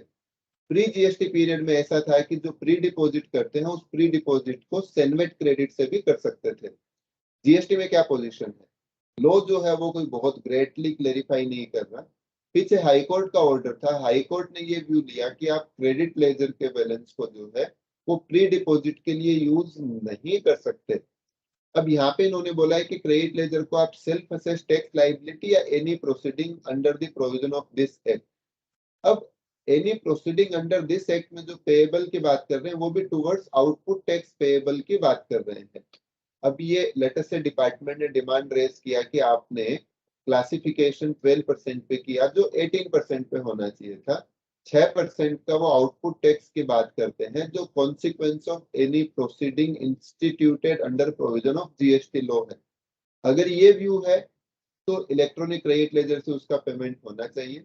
लेटर से ऐसा है कि वो बोलते हैं कि आपने इनएलिजिबल इनपुट टैक्स क्रेडिट लिया था, वो इनपुट टैक्स क्रेडिट अभी आपको रिवर्सल करना है जिसके लिए शो कॉज इश्यू किया और अपील फाइल करना है। क्रेडिट लेजर में बैलेंस पड़ा है, उसके लिए क्रेडिट लेजर के बैलेंस को यूज कर सकते हैं क्या? जो देख के लगता है एनी अदर अमाउंट पेएबल जो है वो उन्होंने इनएलिजिबल की लिस्ट में डाला हुआ है।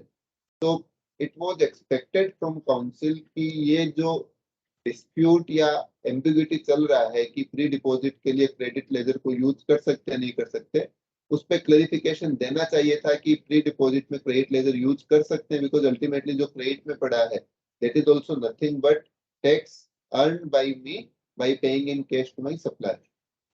तो ये कुछ क्लेरिफिकेशन थे जो क्रेडिट लेजर के यूटिलाइजेशन पे थे। अभी एक जो क्लेरिफिकेशन, बड़ा क्लेरिफिकेशन जो फेक इनवॉइसिंग के ऊपर है। हालांकि अपने सबके बिजनेस में फेक इनवॉइसिंग का कोई रेलेवेंस नहीं है, बट बहुत सी बार ऐसा हो सकता है कि डिपार्टमेंट आपका वेंडर, वेंडर का वेंडर किसी को इस नाम से बोलते हुए कि वो पार्टी फेक इनवॉइसिंग में था, अपने ऊपर आके क्वेश्चन करे। तो ऐसे बहुत सारे इंडस्ट्री में इश्यूज चल रहे हैं जहाँ पे एक ये क्वेश्चन आता है कि फेक इनवॉइसिंग या सर्कुलर ट्रेडिंग है तो डिपार्टमेंट सेलर से, बायर से, दोनों से पैसे कैसे कलेक्ट कर सकता है? तो यहाँ पे इन्होंने 3 एग्जाम्पल दिए हैं, 3 इलस्ट्रेशन दिए हैं और उन इलस्ट्रेशन के बेसिस पे क्लेरिफाई करने की कोशिश की है कि सप्लायर की क्या लायबिलिटी है, रिसिपिएंट की क्या लायबिलिटी है। इनफैक्ट कल हम लोग का एक इंटरनल डिस्कशन था among the partners and leaders group for almost 1.5 hour on this circular. Still we could not conclude this circular. Again हम लोग को मिनिमम 2 घंटा डिस्कशन और करना रहेगा to come out the nuances या जो भी ओपन इश्यूज ये सर्कुलर छोड़ रहा है उसके ऊपर। नॉटविथस्टैंडिंग एक बार अपन ब्रीफली टच करते हैं कि सर्कुलर क्या बोलना चाह रहा है। तो उन्होंने सिनेरियो 1 लिया जिसमें ये बोला कि लेटर से एक रजिस्टर्ड पर्सन ए है, उसने केवल इनवॉइस इश्यू किया बट उसने कोई भी गुड्स या सर्विस सप्लाई नहीं किया। रजिस्टर्ड पर्सन बी जो है उसने ITC अवेल किया, डू नॉट अवेल वर्ड गलत है, रजिस्टर्ड पर्सन बी ने जो है वो ITC अवेल किया। अभी क्वेश्चन आता है कि ए के ऊपर क्या लायबिलिटी है, बी के ऊपर क्या लायबिलिटी है। तो उन्होंने पहले ए के कंटेक्स्ट में ये क्लैरिफाई किया कि ए ने बिकॉज कोई सप्लाई नहीं किया है तो आपका सेक्शन 9 में जो सप्लाई के ऊपर लायबिलिटी आता है वो रजिस्टर्ड पर्सन ए के ऊपर लायबिलिटी नहीं है। इसके लिए रजिस्टर्ड पर्सन के ऊपर 73-74 में तो शो कॉज नोटिस भी इश्यू नहीं होगा। बट रजिस्टर्ड पर्सन ए ने बिकॉज टैक्स कलेक्ट किया है विदाउट इश्यूइंग द इनवॉइस तो उसके ऊपर जो लाइबिलिटी पेनल्टी जो 122 सबसेक्शन 1 क्लोज 2 में आती है जो 100% of tax credit pass on की होती है वो पेनल्टी रजिस्टर्ड पर्सन ए पे आएगी। बट अगेन एक एस्पेक्ट जो इन्होंने ओपन छोड़ दिया, नहीं क्लेरिफाई किया कि यहाँ पे अगर रजिस्टर्ड पर्सन ए जो है, रजिस्टर्ड पर्सन ए ने जो टैक्स कलेक्ट किया, तो जो सेक्शन 76 बोलता है कि amount collected as tax has to be deposited, तो यहाँ पे जब उसने कलेक्ट किया तो उसको वो डिपॉजिट करना है कि नहीं करना, उसके लिए सेक्शन साइलेंट है। इन अवर व्यू वो अमाउंट जो कलेक्ट किया है वो उसको रजिस्टर्ड पर्सन ए को पेमेंट करना रहेगा, but we are also further evaluating this aspect. Now बात करते हैं registered person B. Registered person B ने जो है वो आईटीसी अवेल कर लिया लेटर से, और उसने लेटर से यूटिलाइज किया नहीं किया, वो सेकंड पार्ट है। जब वो आईटीसी अवेल कर लेता है तो 16(2) के हिसाब से उसने गुड्स रिसीव किए बिना आईटीसी लिया। तो 16(2) का कंडीशन क्या है? इनवॉइस आना चाहिए, गुड्स और सर्विस रिसीव होना चाहिए, गवर्नमेंट को पेमेंट होना चाहिए, रिटर्न फाइल होना चाहिए। जब उसने गुड्स रिसीव ही नहीं किया तो इन्होंने ये बोला कि बिकॉज आपने गुड्स रिसीव किए बिना आईटीसी अवेल किया तो आपका ये इनएलिजिबल आईटीसी माना जाएगा। सेक्शन 16 में आपको उसका इनपुट रिवर्स करना पड़ेगा, और 74 में आपके ऊपर जो है पेनल्टी प्रोसीडिंग होगा। 122 में अलग से पेनल्टी नहीं होएगा, बिकॉज आपके ऊपर ऑलरेडी पेनल्टी जो 174 सेक्शन में आ गया। ये इन्होंने फर्स्ट एग्जांपल में क्लेरिफाई किया। सेकेंड एग्जांपल को इन्होंने और आगे बढ़ाया। पर्सन ए ने इनवॉइस इश्यू किया और गुड्स सप्लाई नहीं किए, पर्सन बी ने आईटीसी अवेल किया, पर्सन बी ने फिर केवल इनवॉइस इश्यू किया और साथ में उसने एक्चुअल गुड्स एंड सर्विस को सप्लाई भी किया और उसने आईटीसी यूटिलाइज भी किया। बायर सी है, उसने उसके बेसिस पे इनपुट लिया। ऐसे केस में क्या इंपैक्ट है? ए के ऊपर बात करें, ए पे कोई इंपैक्ट नहीं है, बिकॉज ए ने जो अपन ने पीछे बात किया सप्लाई नहीं किया, तो ए से बोल रहे हैं कि उसके ऊपर केवल पेनल्टी आएगा। बी ने जो इनपुट अवेल किया है वो रॉन्ग इनपुट अवेल किया है, तो जो अपन ने जो बात की वो इनपुट उसको रिवर्स करना पड़ेगा अलोंग विद 74 में पेनल्टी प्रोविजन जो है। बट बी ने जो आईटीसी यूटिलाइज किया है उसने यूटिलाइज सही किया है, क्योंकि उसने उसके सामने एक्चुअल गुड्स की सप्लाई की है।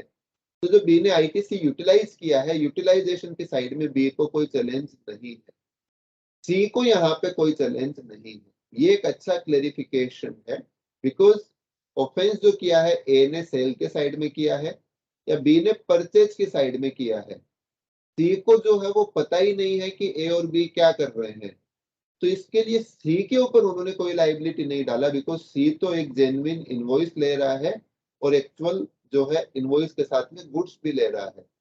तो इसके लिए इस एग्जांपल में सी के ऊपर उन्होंने कोई लाइबिलिटी नहीं डाला।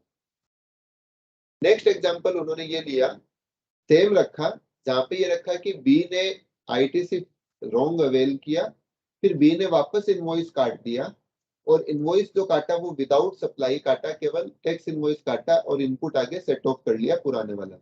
अब बी के ए पे क्या इम्पैक्ट, बी पे क्या इम्पैक्ट, सी पे क्या इम्पैक्ट? ए के लिए उन्होंने बोला वही सेम, बी के लिए बोला इसका पहला ऑफेंस है कि इसने गलत इनपुट लिया, जो लिया वो रिवर्सल कराएंगे, उसके ऊपर 74 में पेनल्टी होएगा। फिर इसने गलत यूटिलाइज भी किया, तो जब यूटिलाइज, फिर इसने एक्चुअल सप्लाई कुछ किया नहीं, तो सप्लाई कुछ किया नहीं तो सप्लाई साइड में कोई लाइबिलिटी नहीं है। बट बिकॉज इसने इनपुट गलत यूटिलाइज किया तो इसके बोल रहे हैं कि यूटिलाइजेशन के लिए पेनल्टी आपके ऊपर 122 में आएगा। सी के ऊपर अगेन सी ने बिकॉज आईटीसी अवेल किया है विदाउट एक्चुअल सप्लाई, तो सी के ऊपर जो है लाइबिलिटी आएगा अगर उसने इनपुट अवेल किया है। ये कुछ इन्होंने एग्जांपल दिए हैं, बट अगर इनको आप डाइसेक्ट करने जाओगे तो बहुत सारी ऐसी पोजीशन आएगी जिनको ये एग्जांपल क्लेरिफाई नहीं कर पा रहे हैं। तो सर्कुलर में लास्ट में उन्होंने बोला है कि ये कुछ इलस्ट्रेटिव एग्जांपल है, इसमें जो प्रिंसिपल आ रहा है इस प्रिंसिपल को ध्यान में रखते हुए और भी कोई केसेज अगर फील्ड ऑफिसर के सामने आते हैं उनको अकॉर्डिंगली स्टैंड लेना रहेगा।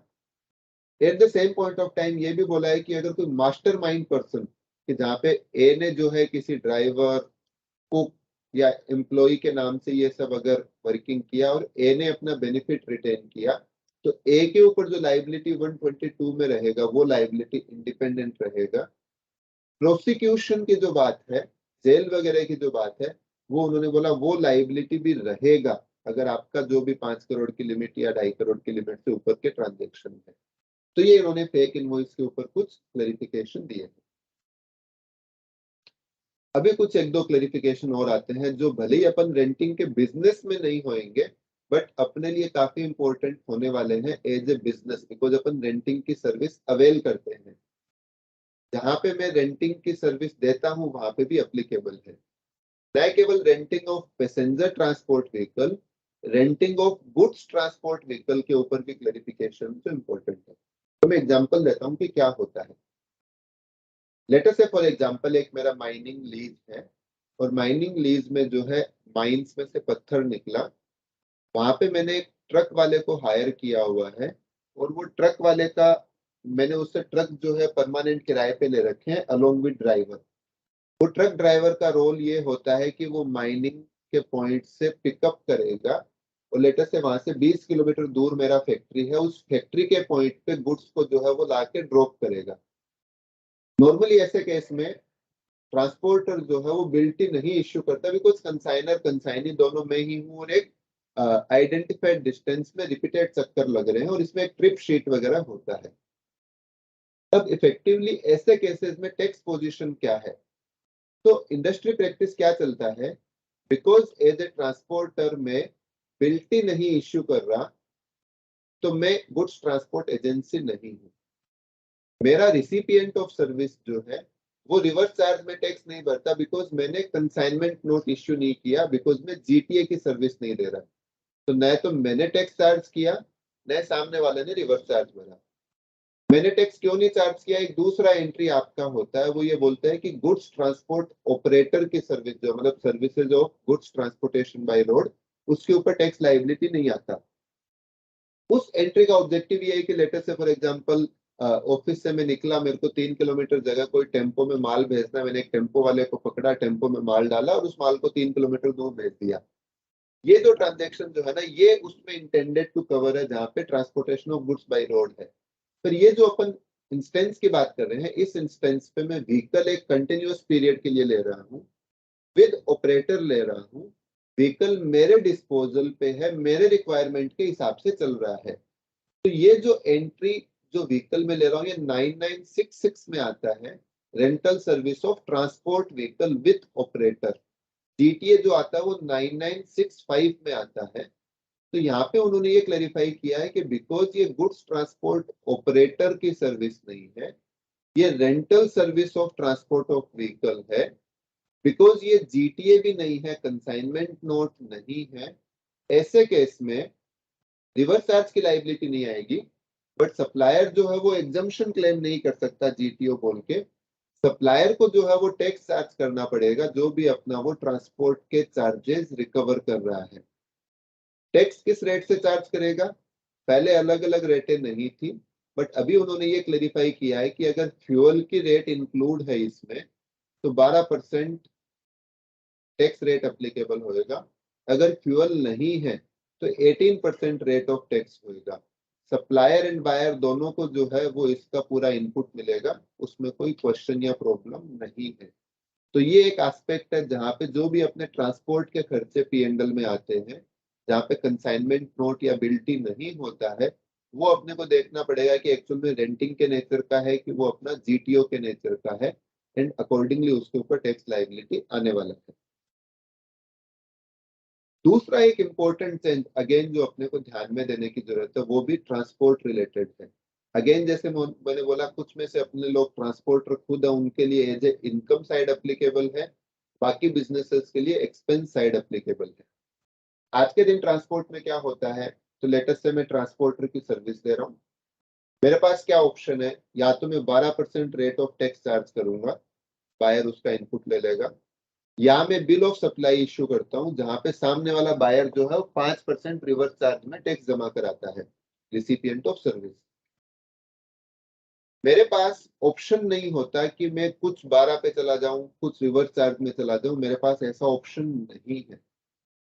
अब ये क्या अमेंडमेंट कर रहे हैं, वो अमेंडमेंट ये कर रहे हैं कि एज ए ट्रांसपोर्टर मेरे को अब सबसे पहले ये डिसीजन लेना है कि मैं फॉरवर्ड चार्ज में रहूंगा या रिवर्स चार्ज में रहूंगा।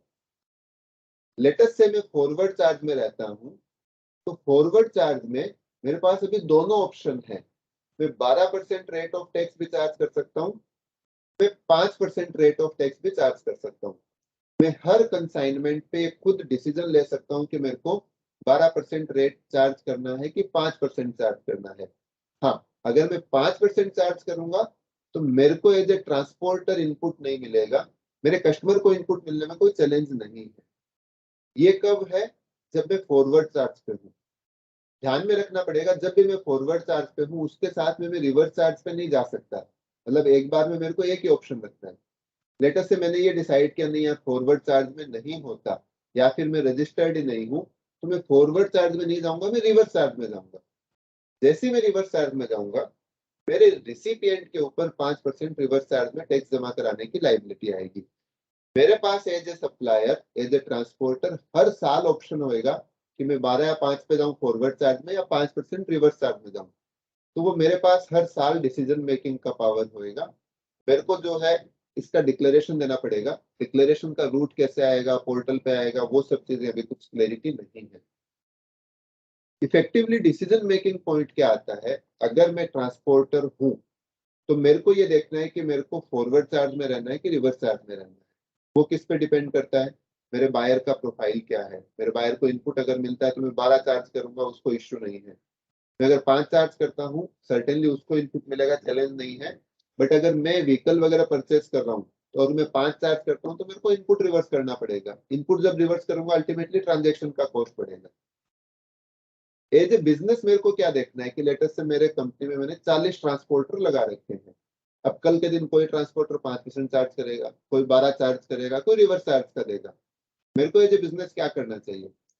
सबसे पहले तो आप ये डिसाइड करो कि आपके ट्रांसपोर्टर कितने I would say professionally managed है। क्योंकि अगर ट्रांसपोर्टर फॉरवर्ड चार्ज में जाता है, अगर लेटर से वो 12% में जाता है, तो अपने लिए बेनिफिशियल ये है कि जो वो इनपुट ले रहा है उस इनपुट का बेनिफिट पास ऑन करने की बात कर सकते हैं। बट अब टू बी से लिंक चीजें हैं। अगर ट्रांसपोर्टर को अपन ने फॉरवर्ड चार्ज में बोल दिया तो वो टू बी में टाइम से डालेगा नहीं डालेगा, टैक्स टाइम से जमा कराएगा नहीं कराएगा। नॉर्मली ट्रांसपोर्टर के बिल बुक होने में 2-2 महीने लग जाते हैं, जो हमने देखा है। निकिता ने जो 3B के कॉम्प्लिकेशन बताए कि अभी 2B में आ रहा है, अवेल करूंगा, बाद में एक्चुअल में बिल आएंगे तब अवेल करूंगा, पहले रिवर्स करूंगा, वो सब सिचुएशन होगी। तो अगर ट्रांसपोर्टर फॉरवर्ड चार्ज में जाता है तो अपने को ये एस्पेक्ट देखने पड़ेंगे। ट्रांसपोर्टर रिवर्स चार्ज में जाता है तो अपने ऊपर आरसीएम के कंप्लायंस रहेंगे। बट ट्रांसपोर्टर जो है वो जरूरी नहीं आपसे ही माने, क्योंकि ट्रांसपोर्टर के अलग और 50 कस्टमर और भी होंगे। तो ये डिसीजन मेकिंग एक इम्पोर्टेंट होने वाला है ट्रांसपोर्टर टू ट्रांसपोर्टर। आइडियली जो है वो अपने को ट्रांसपोर्टर के साथ में पीओ एग्रीमेंट जो है उसमें ये एग्री करके रखना चाहिए कि वो कौन से रूट पे जाएगा। बहुत सारे लोग अभी अनभिज्ञ हैं इस प्रोविजन से, तो जब नया प्रोविजन आएगा so I am not very sure कि वो कैसे इंप्लीमेंट कर पाएंगे। तो अपने को ट्रांसपोर्टर को हो सकता है एजुकेट भी करना पड़े कि ऐसा प्रोविजन आया है। एनुअली अपने को एक एक्सरसाइज ये करना पड़ेगा कि वो जो डिक्लेरेशन दे रहे हैं गवर्नमेंट को जिस भी तरीके से, वो डिक्लेरेशन कहीं ना कहीं पे अपने को लेना पड़ेगा कि नेक्स्ट ईयर में वो फॉरवर्ड चार्ज में जाएगा कि रिवर्स चार्ज में जाएगा। बिकॉज अकॉर्डिंगली अपने को अपने बिजनेस प्रोसेस में चेंज करने की जो है वो जरूरत पड़ सकती है। एक और ट्रांसपोर्ट से रिलेटेड चेंज जो अगेन अपने को अपने बिजनेस में काफी इम्पैक्टफुल है, वो ये है पैसेंजर ट्रांसपोर्ट सर्विस। इसमें क्या होता है? आप सबको पता है कि एक नोटिफिकेशन आया था जिसमें रेंटिंग की सर्विस मोटर व्हीकल की अगर मैं लेता हूँ तो उस सर्विस में मेरे ऊपर रिवर्स चार्ज की लायबिलिटी आती है अगर वो नॉन बॉडी कॉर्पोरेट से है। तो इफेक्टिवली क्या होता है कि लेटेस्ट से एक मैंने कोई गाड़ी किराए पे ली, मैंने ट्रिप किया और वो पर्सन जो है बॉडी कॉर्पोरेट नहीं है, तो मैंने सर्विस अवेल किया जब बॉडी कॉर्पोरेट, मेरे को रिवर्स चार्ज में टैक्स देना रहता है। बहुत सी बार ये क्वेश्चन आता है कि एम्प्लॉय अपने ऑफिस के काम से गया, एम्प्लॉय ने उस पे भाड़ा पेमेंट किया सामने वाले को, फिर एम्प्लॉय ने रीइंबर्समेंट क्लेम किया। तो जब एम्प्लॉय ने रीइंबर्समेंट क्लेम किया, कंपनी की किताबों में वो खर्चा आ रहा है, तो कंपनी को उस पर रिवर्स चार्ज देना है कि नहीं देना, ये सब क्वेश्चन आते हैं। इफेक्टिवली उन्होंने क्या क्लेरिफाई किया इसको समझने की कोशिश करते हैं। क्लासिफिकेशन के शेड्यूल में एक पैसेंजर ट्रांसपोर्ट सर्विस होती है जो 9964 में आती है। एक renting of motor vehicle with operator होता है जो 9966 में आता है। इन्होंने ये क्लेरिफाई किया है कि जो आरसीएम की एंट्री जो है वो रेंटिंग ऑफ मोटर व्हीकल पे एप्लीकेबल होती है। रेंटिंग ऑफ मोटर व्हीकल किस में जाता है? 9966 में, 9964 में नहीं जाता है। तो उन्होंने ये बोला है कि जब भी आपकी service renting of motor vehicle है, रेंटिंग ऑफ मोटर व्हीकल मतलब आप उससे डेजिग्नेटेड पॉइंट ऑफ टाइम के लिए लेते हो, जब वो व्हीकल आपके कंट्रोल में है, आपके डायरेक्शन में है, उन सिचुएशन में जो है वो रेंटिंग ऑफ मोटर व्हीकल में आता है। रेंटिंग ऑफ मोटर व्हीकल है तो आपको रिवर्स चार्ज देना है, रेंटिंग ऑफ मोटर व्हीकल नहीं है तो आपको रिवर्स चार्ज नहीं देना है। तो जहाँ पे मैं लेटर से कंपनी के लिए बस कार जो है वो रेंट पे हायर पे लेके रखता हूँ परमानेंट, वो मेरे कंट्रोल में रहती है, उसमें रिवर्स चार्ज है। बट लेटर से एम्प्लॉय ने लोकल में कोई ट्रांसपोर्ट किया, गेस्ट ट्रांसपोर्ट हुआ या कोई पिकअप ड्रॉप हुआ जहाँ पे मेरा वो रेंटिंग के नेचर का नहीं है, वहां पे रिवर्स चार्ज नहीं है। इंपॉर्टेंट पॉइंट क्या आता है, इसमें बहुत सी बार मेरे को इनपुट नहीं मिलता, तो लेटर से सप्लायर अगर आपका अनरजिस्टर्ड है, 20 लाख की लिमिट से कम है, तो वो टैक्स नहीं चार्ज करेगा, आपको टैक्स पेमेंट करने की आरसी में भी जरूरत नहीं है, to that extent tax saving होएगा। बट अगर वो टैक्स चार्ज नहीं कर रहा और आपके ऊपर आरसीएम की लाइबिलिटी आती है, तो फिर अपने ऊपर वो एडिशनल कॉस्ट आएगा।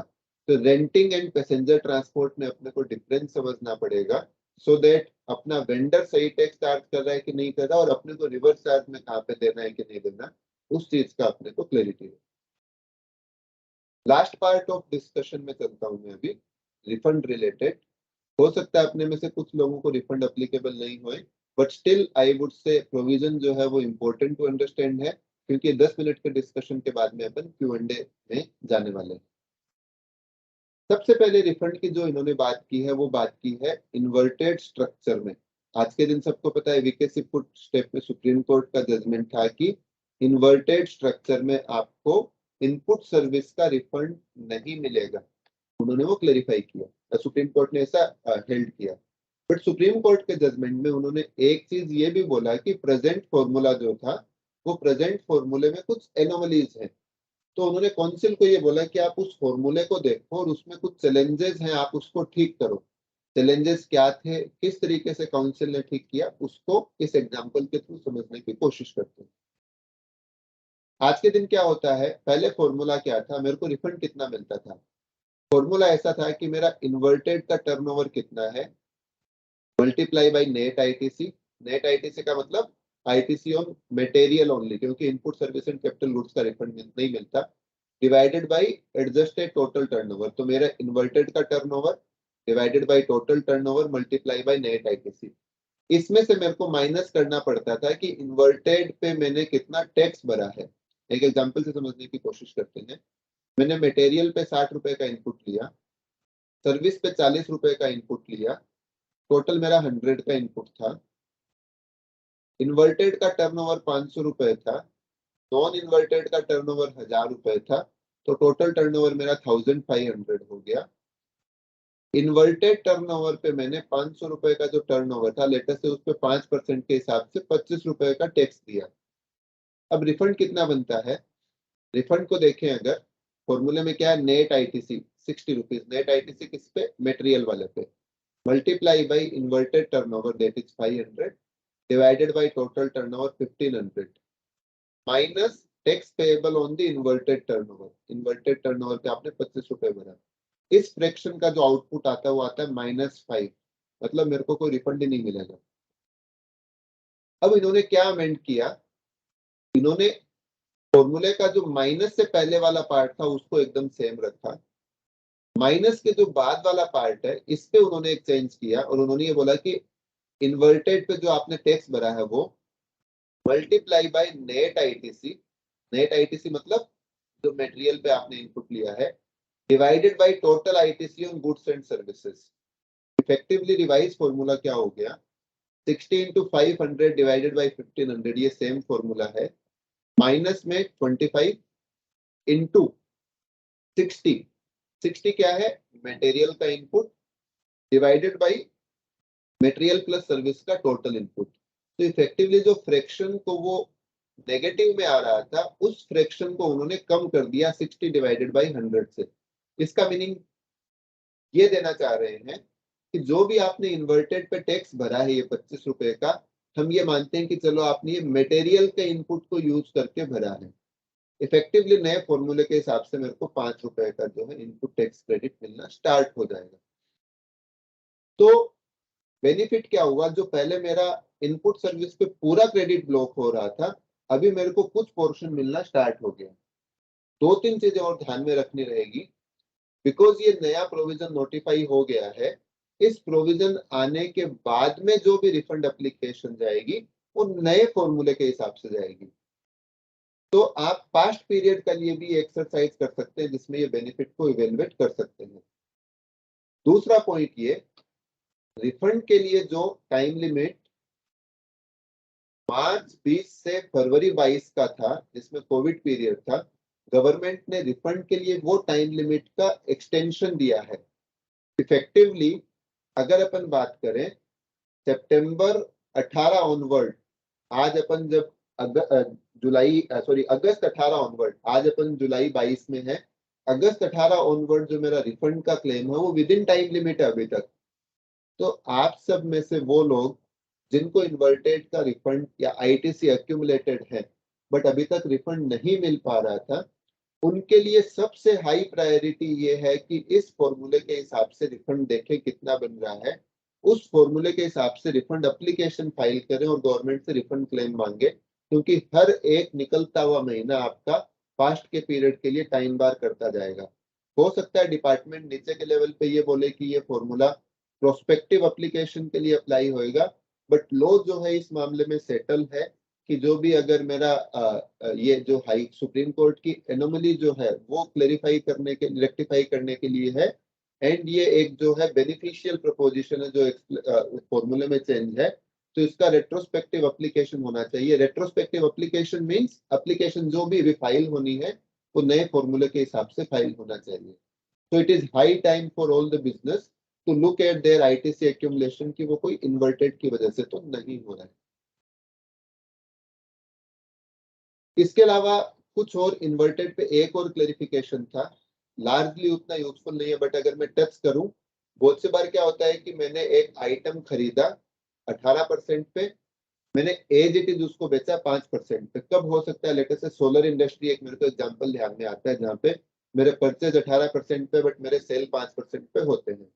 अब गवर्नमेंट का एक सर्कुलर आया था 135 ये 2020 में, जिसमें गवर्नमेंट ने ये क्लेरिफाई किया कि अगर आप ट्रेडिंग करते हैं, आपने परचेज करके सेल किया, सेम आइटम सेल किया, तो आपको इन्वर्टेड का रिफंड नहीं मिलेगा, जबकि लॉ में ऐसा कोई रेस्ट्रिक्शन नहीं है। तो इन्होंने भी ये क्लेरिफाई किया है, पुराने सर्कुलर को अमेंड किया है और ये बोला है कि अगर आपका इन्वर्टेड ऐसा केस में है जहां पे परचेज हाई रेट पे है, सेल लोअर रेट पे है because of some concessional notification, तो ऐसे केस में जो है आपको रिफंड मिलेगा। अब बिकॉज इन्होंने सर्कुलर में अमेंड किया है तो आपका ये रेट्रोस्पेक्टिव अमेंडमेंट माना जाएगा।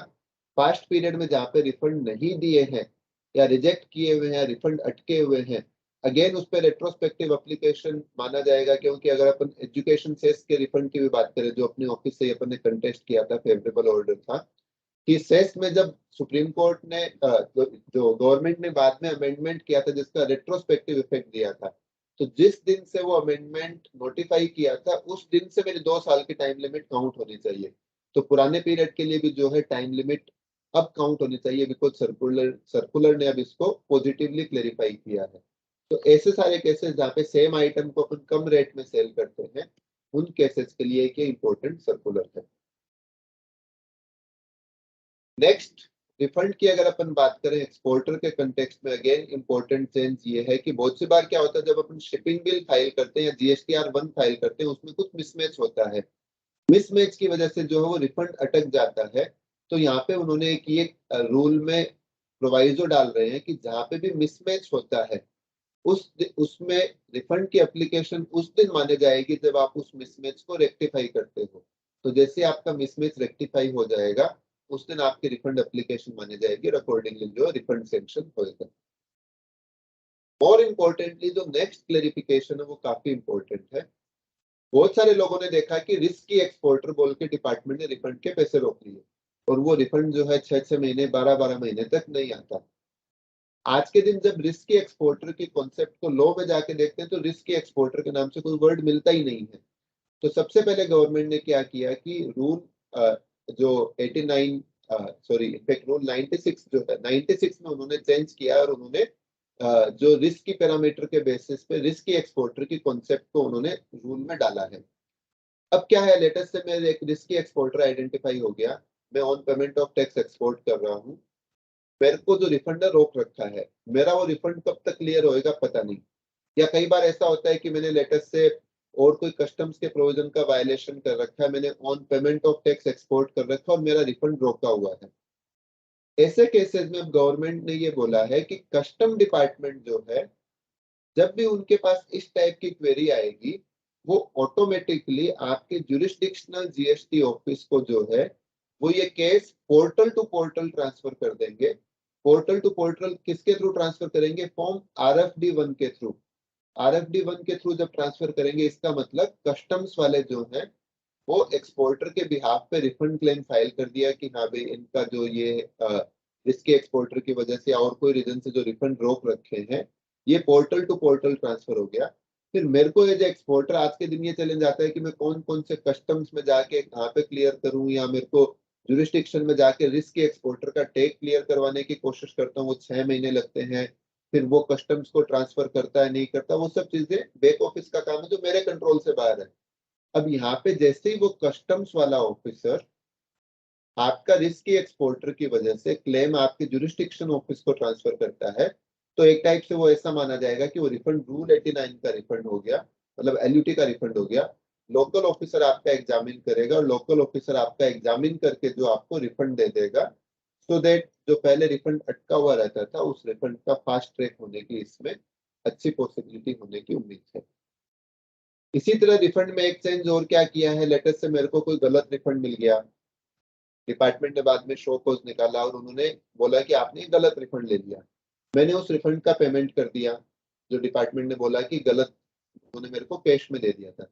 जैसे मैं गलत लिए मैं रिफंड का गवर्नमेंट को वापस पेमेंट करता हूँ, तो ओरिजिनली जो मैंने ITC डेबिट किया था रिफंड लेने के टाइम पे, उसको मैं वापस कैसे लूँ क्रेडिट लेजर में, इसका कोई मैकेनिज्म नहीं था, जिसका वो नया मैकेनिज्म लेके आए हैं PMT 03A। तो जहां पे भी मैं कोई गलत रिफंड अवेल किए हुए को कैश के थ्रू पेमेंट कर देता हूँ, PMT 03 एक फॉर्म भरना पड़ेगा, जिस फॉर्म के थ्रू है वो पैसा मेरे को वापस in the form of credit ledger जो है, क्रेडिट जो है मेरे क्रेडिट लेजर में आ जाएगा। कैश में मेरे को सर्टेनली नहीं मिलेगा, बिकॉज कैश को मैं डिस्चार्ज कर रहा हूँ। तो ये एक इन्होंने पोर्टल पे फंक्शन इनेबल करेंगे। SEZ में इन्होंने क्लेरिफाई किया है कि अगर मैं SEZ को सप्लाई करता हूँ तो एंडोर्समेंट जो है वो स्पेसिफाइड ऑफिसर करता है। स्पेसिफाइड ऑफिसर का मीनिंग क्या है, वो उन्होंने इस सर्कुलर के नोटिफिकेशन में जो है वो क्लेरिफाई किया है। DFS जो ड्यूटी फ्री शॉप है, जो एयरपोर्ट के मतलब इमिग्रेशन काउंटर के बाद में होती है, अभी तक उनकी सप्लाई को एक्सपोर्ट नहीं मानते थे। हाई कोर्ट के ऑर्डर थे कि एक्सपोर्ट माना जाएगा, तो यहाँ पे गवर्नमेंट ने हाई कोर्ट के ऑर्डर को एक्सेप्ट करते हुए उनको एक्सपोर्ट का ट्रीटमेंट दिया है। और जो पहले एक सर्कुलर था जो एक्सपोर्ट नहीं मानते थे, उस सर्कुलर को उन्होंने रेट्रोस्पेक्टिवली विड्रॉ किया था। इलेक्ट्रिसिटी के एक्सपोर्ट पे कुछ रिफंड का प्रोविजन दिया है, जो स्पेसिफिक केस है, काफी मैं उसमें डिटेल में नहीं जा रहा। एक अगेन ये इंपॉर्टेंट रूल में चेंज किया, पहले ये सर्कुलर में था। तो लेट अस से फॉर एग्जांपल मेरा इनवॉइस या मेरा जो ट्रांजैक्शन पार्टी से जो रेट ऑफ टैक्स है, सॉरी जो कमर्शियल कंसिडरेशन है, वो CIF बेसिस पे है, जहाँ पे मेरी एग्रीड रेट लेटर से $1000 है। मैं शिपिंग बिल जब भरता हूँ, मेरे को FOB वैल्यू डालना पड़ता है, लेटर से वो मेरा $800 का इक्विवेलेंट कन्वर्टेड अमाउंट है। मैंने LUT में एक्सपोर्ट किया, मैं ऑन पेमेंट ऑफ टैक्स की नहीं बात कर रहा, मैंने LUT में एक्सपोर्ट किया, तो मेरे को रिफंड 1000, मेरे को टर्नओवर जो कंसिडर करना है रिफंड के लिए, वो 1000 करना है कि 800 करना है। अभी सर्कुलर ये क्लेरिफाई करता था कि अगर FOB वैल्यू या इनवॉइस वैल्यू, इन दोनों में से जो लोअर वैल्यू है वो लेना है। अभी वो सर्कुलर से निकाल के रूल में लेके आ गए हैं। सो इफेक्टिवली अगर अब मेरा कोई भी ऐसा केस जहाँ पे इनवॉइस की वैल्यू ज्यादा है और FOB की वैल्यू कम है, तो मेरे को LUT में रिफंड कम वैल्यू वाला ही मिलेगा। ऐसे केस में एज ए एक्सपोर्टर हमेशा प्लान करना रहेगा अपने को कि मेरे को ऑन पेमेंट ऑफ टैक्स में जाना है कि LUT में जाना है, बिकॉज अकॉर्डिंगली मेरे रिफंड के कंप्यूटेशन पे इम्पैक्ट पड़ेगा। लास्ट पार्ट जो डिस्कशन का है, जो ऑलरेडी रिफंड के टाइम पे मैंने ले लिया था, वो ये है कि गवर्नमेंट ने 1 मार्च 20 से 28 फरवरी 22 का पीरियड एक्सटेंड किया है for filing refund application. Same way department के लिए रिफंड को रिजेक्ट करना, शो कोज इश्यू करना, ऑर्डर पास करना, उसके लिए भी उन्होंने ये 2 साल के पीरियड को जो है वो हटाया है, जब उन्होंने 2 साल के पीरियड को हटाया है, तो डिपार्टमेंट के लिए जो है वो हायर टाइम पीरियड जो है वो अवेलेबल हो गया। तो ये अपने आज जो है एक लेवल के इंपॉर्टेंट चेंजेस अपन ने डिस्कशन किए। सर्टेनली जैसे मैंने पहले डिस्कशन किया कि सारे चेंजेस आज नहीं कवर कर सकते, क्योंकि गवर्नमेंट के अभी बहुत सारे क्लेरिफिकेशन खुद के आने वाले हैं, और खुद के क्लेरिफिकेशन जो आने वाले हैं उसके बाद में एक अलग से अपने को सेशन लेना रहेगा।